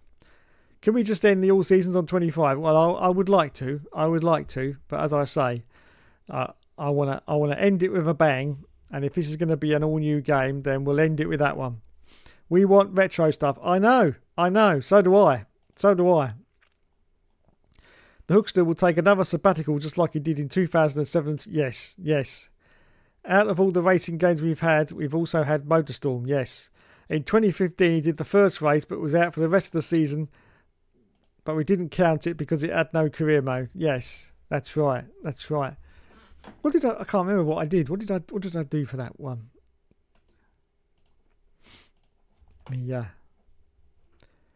Let me remind myself.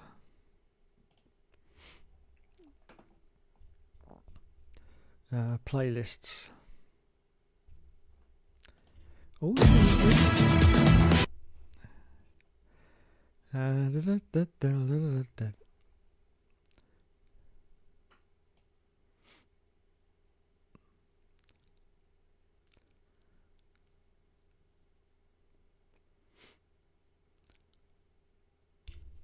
Blimey has a lot of episodes.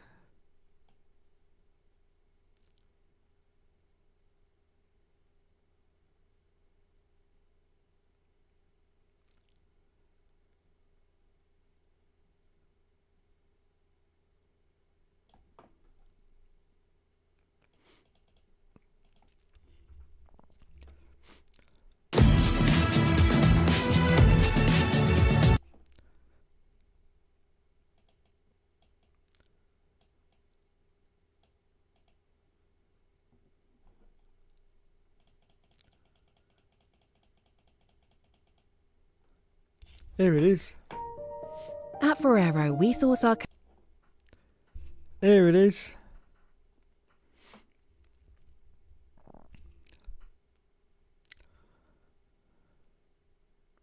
Yes, if there's no career in 26, I should probably be doing this again, like I did on 2015, when the adverts decided to stop running.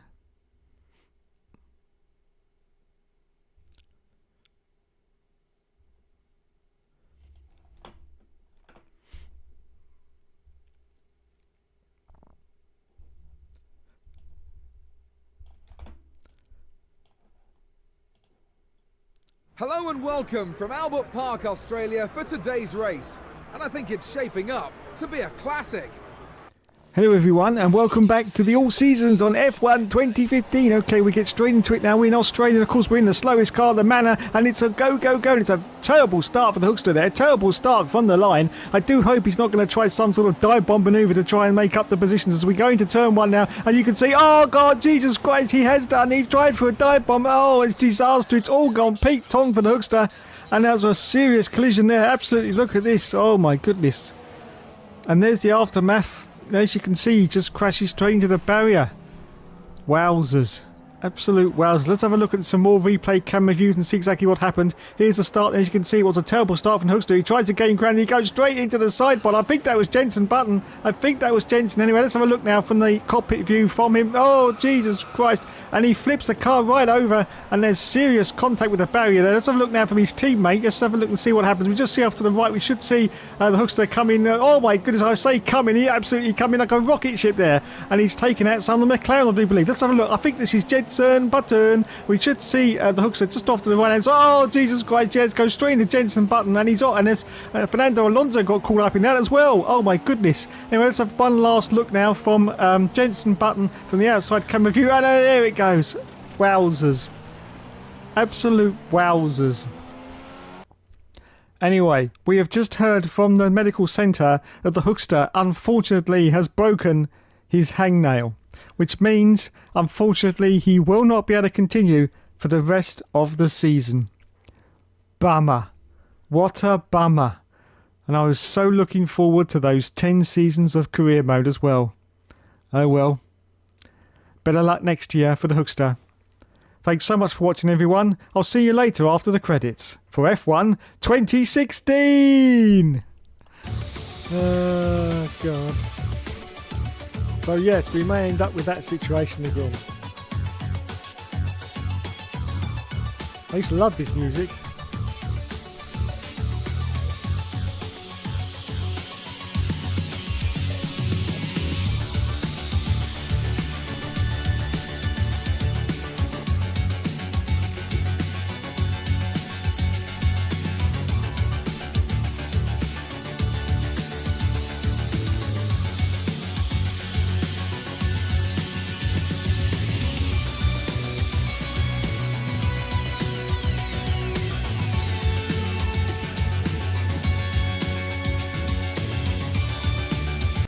Anyway, madness, absolute madness, absolute madness.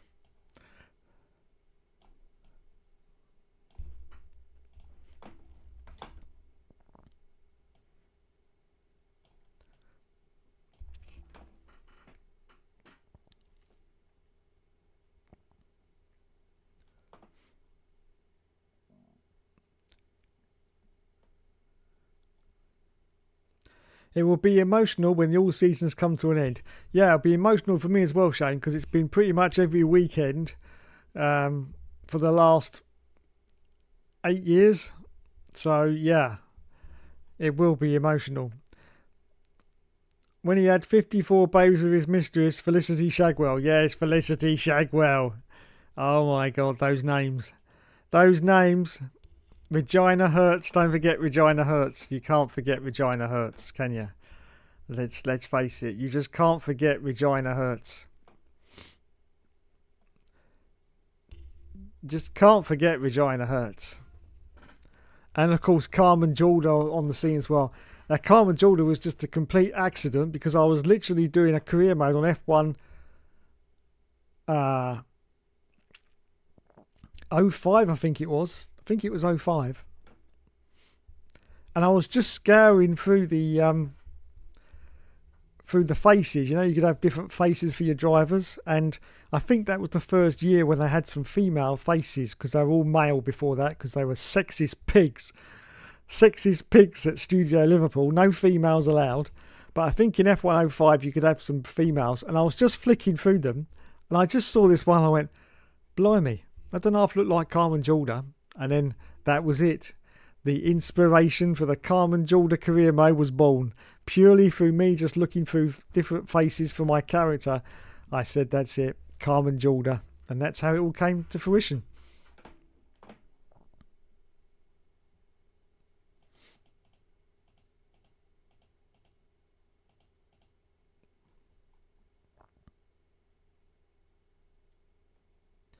All season's about to end. Yes, it will, mate. It will, but not for a while yet. Blimey. Presuming the game actually makes it to 27, that's true. I'll be 30 in 2028. Nice. Hookster accomplished a lot. Yes. 2027 will also mark 10 years since the All Seasons. Is it really? Is that the 10-year anniversary? Well, that's a good time to end it, isn't it? That's a good time to end it. I didn't realise that. 2027. So I started in when did I start? 2017. Hang on, let's see. What's the date on the first video? I have to check this stuff because I never know myself. You know, I'm like, oh no.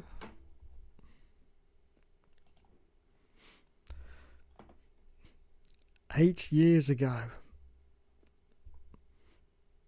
Where's the thing that tells you the exact date? Oh, that's on my YouTube studio, so I can't see when the exact date is. But there you go. 8 years ago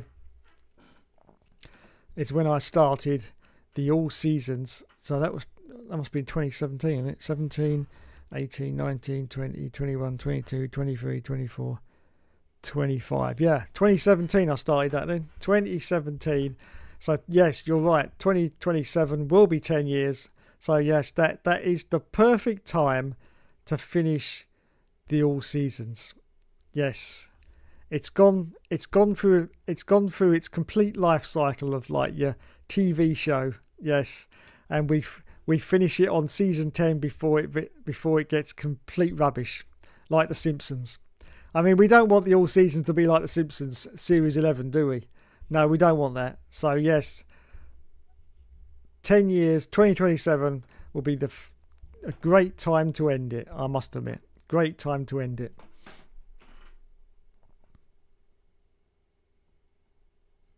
Did you ever recover from that broken fingernail in 2015? No, it still gives me jip today, especially when it's cold like it is today. It's bad. It really is. It's bad. That really hurt when I hit that wall, I'll tell you. I'm on 167 now. I think I was part way through it. Nice. There's a lot of names in the All Seasons rubbish. We've got Oliver Panis, or as Hookster calls him, Oliver Penis. Well, you know the rest. Yes, I do. Hookster Break Original Car.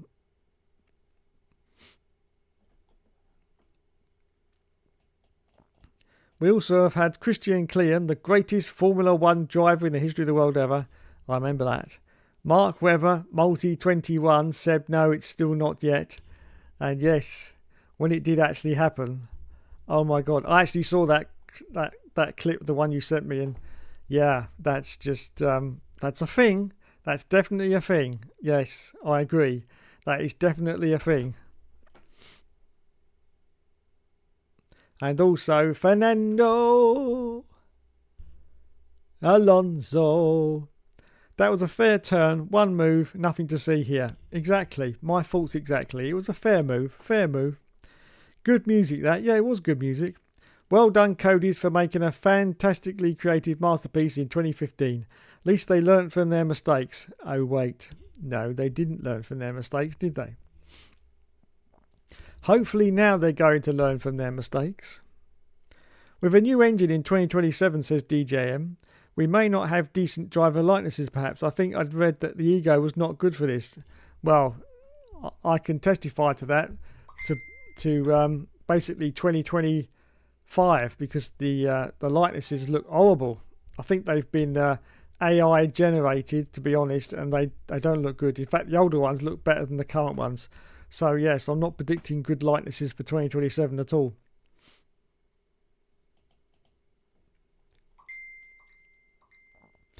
When you do your very last episode of the All Seasons, Dave, will the episode show all the F1 games you did in the series and some emotional music as well? Because it will be the last. Oh, I expect so, Shane. I'm sure there'll be some emotional violin music playing in that last episode somewhere. I'm sure. And who knows? Shane? There may even be a surprise right at the end as well. Yes, might be. You never know. You never know. You never know. In 2009, we had Rachel Riley. She didn't appear, but the Hookster had to send a message to her if he didn't win the title. Yes, I remember that one. And as I've said before, I'm very glad I didn't actually have to send that message to her because by coincidence, she actually sued someone who did exactly the same thing. Sent her a very inappropriate tweet. Oh my God. I did well there then, didn't I? I did well there then. Thank God I won the championship. I better try not to sob on your last episode of the All Seasons. Well, that's all right, Shane. You can sob. I'll be sobbing as well. I guarantee you. I'll be sobbing as well on the last episode. Absolutely. But don't forget, of course, it's not yet. So, don't go thinking it's going to happen in the next few. It's not going to be happening in the next few weeks. I still got 24, 25. If the DLC's got a career mode, 26, and then 27. Then it'll be finished. But it's not yet. I just announced that there's going to be an end game to this, and that's going to be 2027. But as for the episodes finishing, it's not going to be yet. We might even reach 1,000 episodes at the end. I think we're on 529. We might reach 1,000 episodes before we get to the end. I'm not quite sure. But when it's all finished, what I'm going to do is, this will probably take me about 6 months to do though, so don't go expecting it the week after the All Seasons finishes. But after it's finished, I'm going to go through every single episode and do a montage of all the best bits of the whole of the series and put it into a gigantic, probably 2-hour video, something like that. But as I say, don't expect it a week after that's finished. It'll be probably 6 months before that comes up. But yes, it'll be a complete montage of all the best bits of the All Seasons. 6th of June 2017 was when it started. Oh, thank you, Plant Percy. 6th of June. There you go. 6th of June. Oh my goodness. Also, when you started the All Seasons, I used to live with my nan at that time, but sadly passed away on the 1st of December 2019. Sorry to hear that, Shane. Alonso may still be in F1 by the time he may be, Primal Plessy. He may still be in Formula 1 by the time the All Seasons finish. You are correct. Well, he's only got to stay in it for 2 more years, hasn't he? If he's in the 27 game, he will be in the All Seasons until the finish. In actual fact, he's been in it from the start to the finish, hasn't he? Yes. He took a break for a couple of years, didn't he? But he's still been in it from the start to the finish. When did I start on? 2004? Yeah, he was in 2004, wasn't he? Because he started in 2001, didn't he, at Minardi? So, yeah, he was in it in 2004, 5, 6, 2009, 10, 11, 12, 13, 14, 15, 16, 17, 18, I think is when he took his break. But I think he was in 2018, wasn't he? But I think 2019 he wasn't in it. I'm not quite sure. But anyway, he has been with us throughout the whole of the All Seasons, definitely. I did like the 2015 to 2017 music, then 2018 to 2020 was just boring. They improved it in 2021 when they brought back Ian Livingstone. Yeah, Ian Livingstone was a great composer and his music was great. But unfortunately, when EA started to come into the fold, they wanted, a proper, because Ian was I think he did that all himself, that music. So they wanted, quite a big musical score. So unfortunately, they didn't get rid of Ian, but they just didn't ask for him to come back. And of course, the other additional problem is that there's a huge amount of licensed music in the F1 games now. I never bother with it. I always put it on the other one so I can play it on YouTube. But there's a huge amount of licensed music in it as well. So they wanted the licensed music, and they wanted the main music to be a little bit more dramatic as well. So unfortunately, Ian Livingstone, just sitting at home doing it himself, wasn't really on for such a big company. So unfortunately, they didn't sack him. They just didn't ask for him to come back. So for a second time, I know he came back after he disappeared for a while. He came back again, but then after that, they didn't ask him back again. Blimey, my stream is about 20 minutes behind at the moment. But I'm still showing the Tomb Raider bits. Anyway. Show everyone my tracks. I will get to it. I should make a best of the all seasons video series, but at the moment I'm too busy trying to upload lots of videos for reasons. It's taking forever. Nice. Long story short, I have yet another channel. This channel's about uploading top of the pops performances, but a lot of performances are being blocked, and I don't want the channel being deleted. Yes, that's unfortunate. YouTube are very strong on that, and of course with music content as well, there's a lot of blocking that goes on, unfortunately. We know what those video files contain, Plydell, which is another reason why it will be emotional for me when the all seasons ends, because I used to live with my nan at the time when the all season started. He took a break, then again so did the Hookster when there wasn't any F1 games. That's true. I also miss my nan's house so much as well. I spent most of my life at my nan's house from 2000 to 2019, from when I was 2 years old till I was 21 years old. The F1 soundtrack was good as well. Andy Blythe and Martin Gerasta did the music. They also did the music for Toy Story 2 on the PS1. Nice. It felt really weird for me in December 2019 leaving my nan's house because of how much I spent most of my life there. Yeah, I can understand that, Shane. Sherry Swiss. Hello, Sherry Swiss. Welcome to the stream. You are a new person in my chat, so welcome. Why don't they put an editor in F1 games so you can change the drivers? Good question. Why don't they put an editor in the game so you can change the drivers? Probably, gonna cough, excuse me. Probably due to licensing problems, I would suggest. That's why you can't change the drive. Yes, we got the answer underneath. Licensing is why you can't change the drivers. I wish it was not a thing, because I used to love the editing on the old Formula 1 games, especially, of course, the Immortal God Classic itself, Formula 1 97, where still today, if you want to, and you've got 30 minutes to spare, you can put in all the 2025 drivers, their full names, into all the cars. Unfortunately, you'll have a few spares because there was 22 cars in 1997. You'll have a few spares, but you can still put all the usual names in. And then you could just make up a few of your own.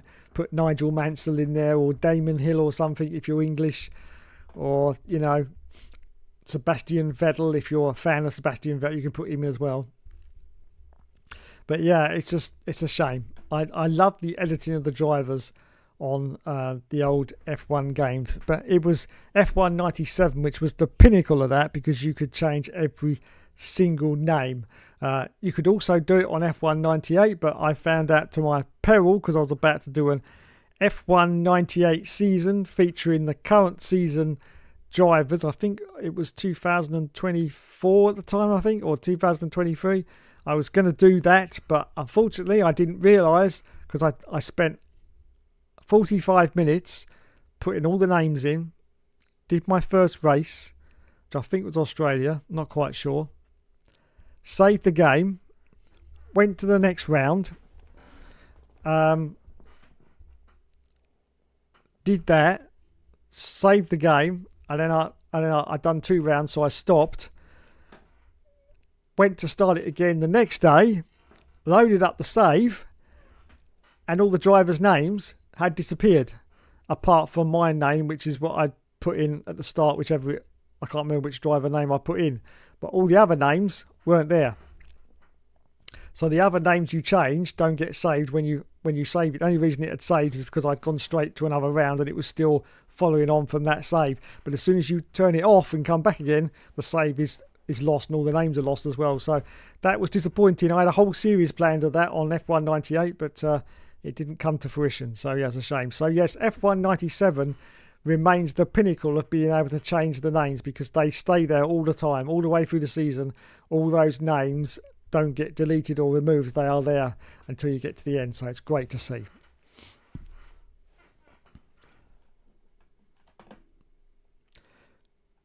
Bring back editing drivers' names. And in Monaco GP racing simulation, you could edit the team names as well. Yes, you could. That was a sort of evolution of the editing. You could edit the team names. And in fact, in that game, which I have to say is vastly underrated, because I really enjoyed that game. But in that game also,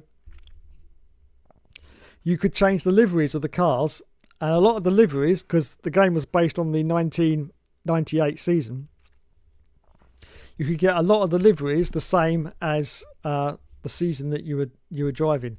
If you just went through the livery list, you could see that there was ones pretty close. The only one you couldn't get was Ferrari. For some bizarre reason, there was no all red car in that game. It was red and yellow, so that was what you had to pick for Ferrari. But a lot of the other liveries, there was the Williams, Winfield Williams with the red and white. That was definitely in there for the Williams, so you could change that to that. So it's really great to see that you could change some of the liveries as well. Sadly, no Ferrari. I don't know what was going on there, but yeah, you had to pick a yellow and red car for the Ferrari. But most of the others, you could get them pretty close, and so you could change all the names and change all the drivers as well. So that was great to see. I suppose you understand how I feel with not being with my nan, not being at the house anymore. Yes, I do, Shane. I understand completely. I did that as well for a video months ago. Yes, I think I remember seeing that. And one team had two drivers who weren't racing that season. Yes. That's why it took so long for a career mode to arrive in the first place, because from wanted to milk the cash that comes from having all the drivers there instead of yourself. Yes. Yes. Interesting. I should do that on Formula 1 98, given that it can be emulated and you can save the game. That's true. You should do it. But as I say, just watch out for the fact that the names disappear when you go back to the save. Whether that does that on emulation, I don't know. Maybe it was something to do with the memory card, the way it wouldn't save it to the memory card. Through emulation, you may be able to save all the names throughout the season. So it might be worth giving a try. What I would do to save yourself some time is to put your driver name in, yeah, and just edit one more driver. Just edit one more driver and see if that name stays. You better pick someone that's near the front of the grid, otherwise it won't show up on the screen afterwards. But just pick one other driver and see if it stays during the career. You have to do one race and then switch it off and then come back to it, and then you'll see whether it's saved the driver name for the second race. That would be a good idea. That would be a good idea, because I'm not sure whether that would happen in emulation. I think it was a memory card thing. I don't think it could save the driver's names in the memory card, because I don't think the memory card was big enough to save it all. Obviously on PC or whatever you're saving it on has got, tons of memory, so it probably can do it.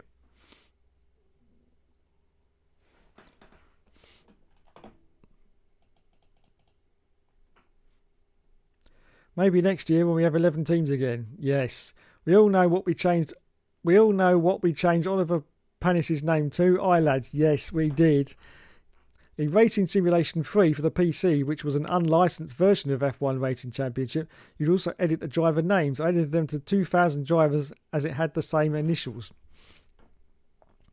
Zero chance they would ever add such a licensing nightmare of a feature nowadays. Mikko Hilkeman was Mika Hakkinen, M. Schrimner was Michael Schumacher, and J. Villeneuve was Jacques Villeneuve. Yes, I remember that. Like, that's the thing, Dave. I had problems with my nan 6 years because at the beginning of August, she couldn't get herself up into bed and I couldn't get her up. I understand that, Shane. I'm having a bit of that going on myself at the moment. Congrats to Roger Federer for his Tennis Hall of Fame induction. I ended up leaving her in her bedroom all day. There is a PS2 version of Racing Simulation 3 as well, but I do not recommend it. It's one of the worst racing games ever. I know. I did a full championship on Formula 1 98 with ready driver names and it worked fine. Oh, well, there you go. That must be because it's on emulation then. Until a few days later, I thought of helping him out of bed every morning. All the track names were unlicensed as well. The Australian ones are New Zealand, Britain was Ireland, Canada was Iceland, and Malaysia was Indonesia. Yes. When are we getting that JV game review? Yeah. I've recorded the video, but yeah, I've just got to get round to doing it. Getting these videos done outside of the all seasons is proving quite difficult at the moment. But anyway, I'm sure I'll get it done one day. Maybe next year. Yeah, maybe next year. Maybe next year. Who knows? Who knows? Right, where are we? Blimey, is that the time? I gotta go, boys. I gotta go, boys. The time is very late. Right.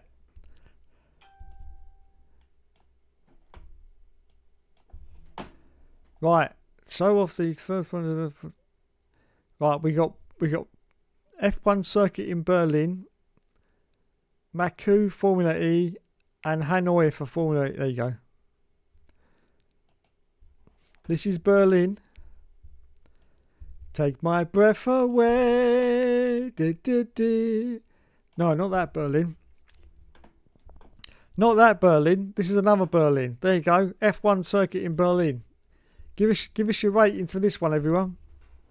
Give us your ratings.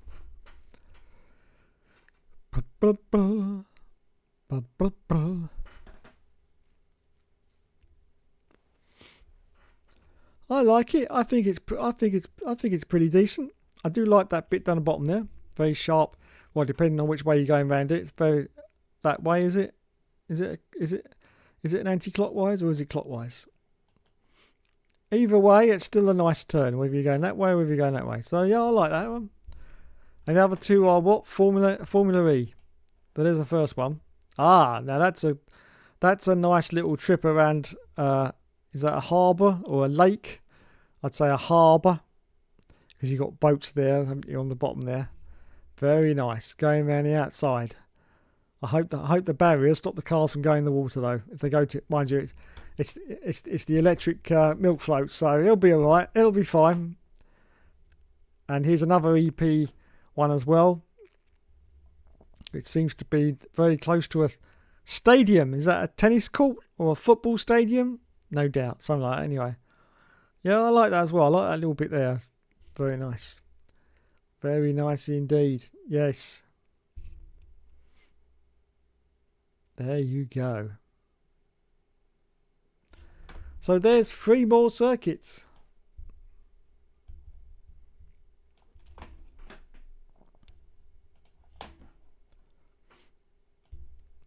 And I have got to disappear.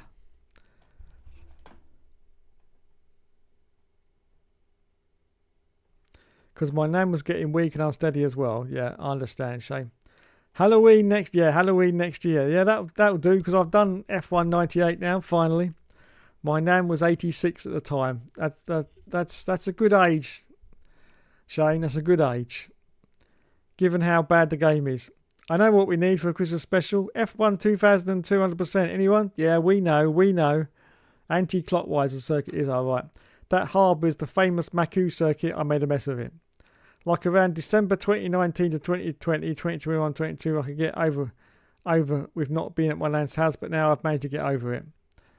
That was the Hanoi F1 circuit that never was. That never was. Yes, I remember that. Anyway, I've got to go, people. Look at the time. 20 past 11. I've got to go. So now you know what time it is for now, don't you? Yes. It's time for the spam. Just wait a second. until we get to the nearest 30 seconds on the clock, which is coming up in a moment. So it's time to spam the chat. Spam the chat. Spam the chat right now. Okay, spam the chat. Not reading the messages. Not reading the messages. Spam that chat. Spam it. 1 minute you've got. Spam it. Spam it. Spam, spam, spam, spam, spam. Spam the chat. Spam the chat. Come on. Come on. 45 seconds left. Spam that chat.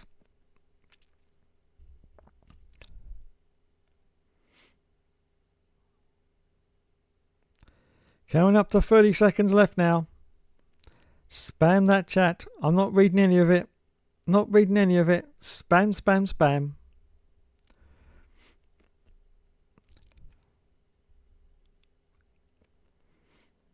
$20 seconds left.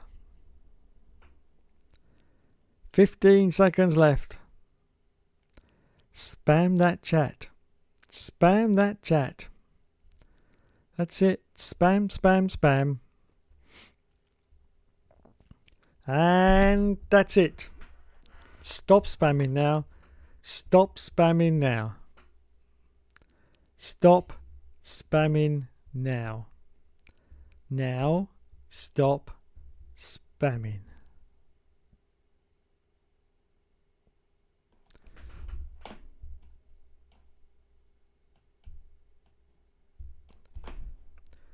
Right, the top fans.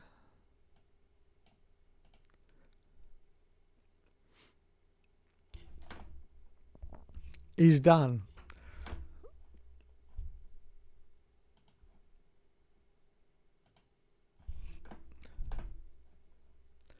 The top fans is done. Let me just make sure. Yes. Yes, yes, yes. Right.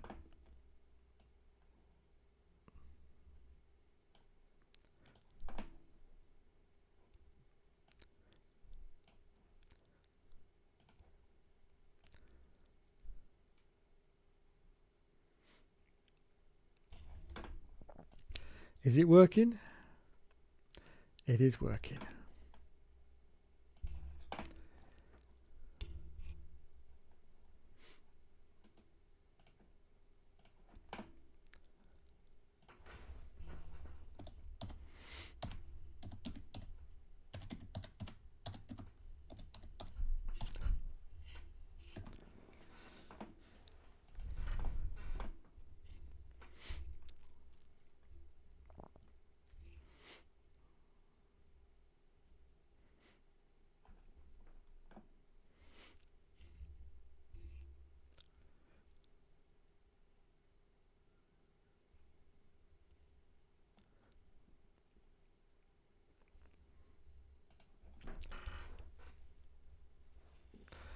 The music is ready.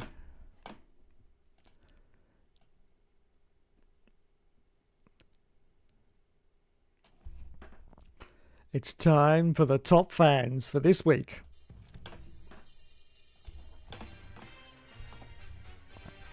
Da, da, da. At number 10 we have Matthew 7657.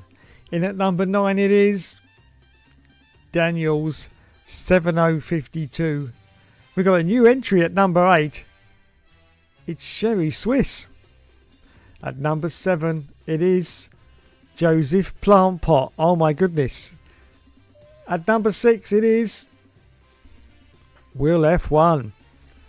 Into the top 5 now. At number 5 it is DJM 9937.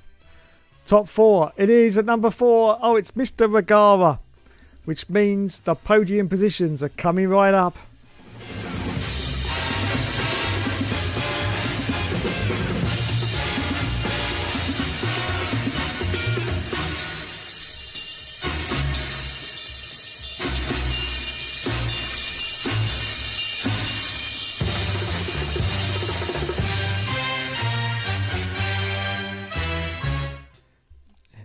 Here we go then.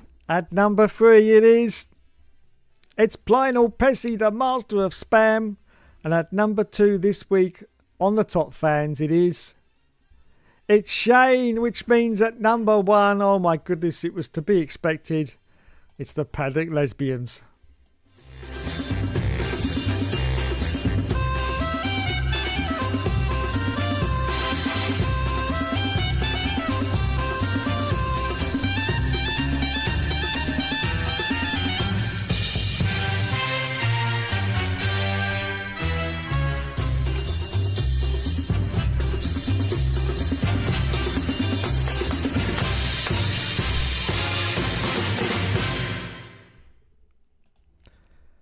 There you go, everyone.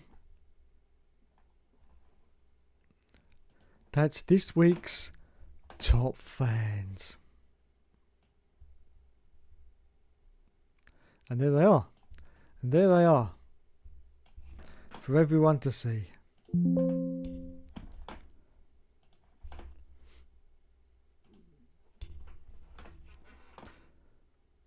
How long before Dave realised what your spam spells? Oh. I told you I was going to spam, Dave is a plum. Thank you very much for that. Most appreciated. Jim will fix it for you. Oh wait, wrong theme tune. Dave loves some Swiss. Lots of holes for him to explore. Exactly. Literally fell asleep halfway through and still won. This is max 2023 levels. Like, I think there was good that I spoke to you about my past, that I miss my now and miss living at my house. No problem, Shane. No problem at all, mate. No problem at all. Anyway, there you go. I'm just going to have a look at... Let's have a look at Sherry Swiss. Oh, there's nothing about Sherry Swiss here. There you go. That's a shame. Anyway, thanks for joining us, Sherry Swiss. Thank you. That's a very, very nice name as well. I like that. It's a sort of play on words, isn't it? Sherry Swiss. I like it. I like it a lot. Yes, I do. Yes, I do. Okay, that's it, everyone. Thanks so much for joining me tonight. From me and Mr. TB the Bear, everyone's favourite bear. TB the Bear. TB the Bear. Yes, there he is. There he is. Thanks for joining me. I should read out who was here tonight through my top fans list. It was, of course... Oh, Shane's going to the lead now. Sorry, Shane. Too late now.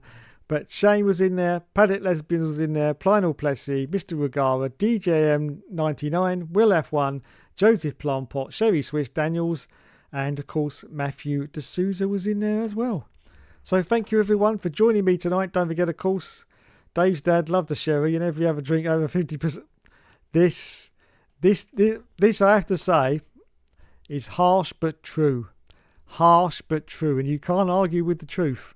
That you are correct there. You are very correct. Oh shit. No, you are correct. You can't argue with the truth. That is exactly right. Yes. Yes, any drink as long as over 50%. Cheeky. Very cheeky. Anyway, on that cheeky note, we will end it. Thanks so much for watching tonight, everyone. You have been awesome, as always. And don't forget, Grand Prix, it's Las Vegas, then it's Qatar, then it's Abu Dhabi, and then I shall be back on the following Thursday of Abu Dhabi. So I think that's going to be 7th, 8th, 9th, 10th, about the 12th of December, something like that. And that will be the last Hookster Talks of the year. Yes, we take our traditional 3-month break, of course, because there's nothing to talk about. I will obviously be having a Christmas special at some point during Christmas time, but for actually talking about F1 news and stuff like that, that'll be the last one. Around about the 12th of December, I think it will be, or the nearest Thursday anyway, after the season has finished on the Sunday at Abu Dhabi, which I think is the 7th. So I'll be around about the 12th, I think, and that'll be the last one of the year.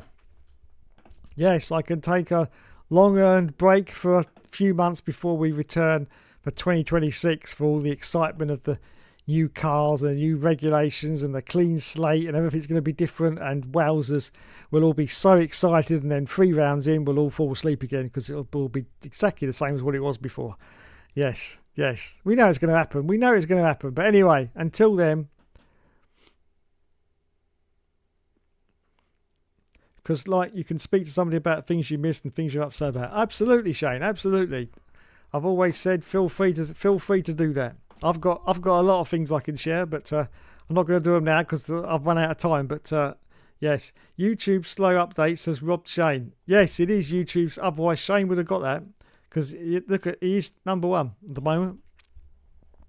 But unfortunately, he didn't update in time. So there you go. Anyway, there you go. That's it for me. Thanks so much for watching. I just a little apology if you kept seeing streams from me because I was testing out the camera. I do apologise for that. That's now finished.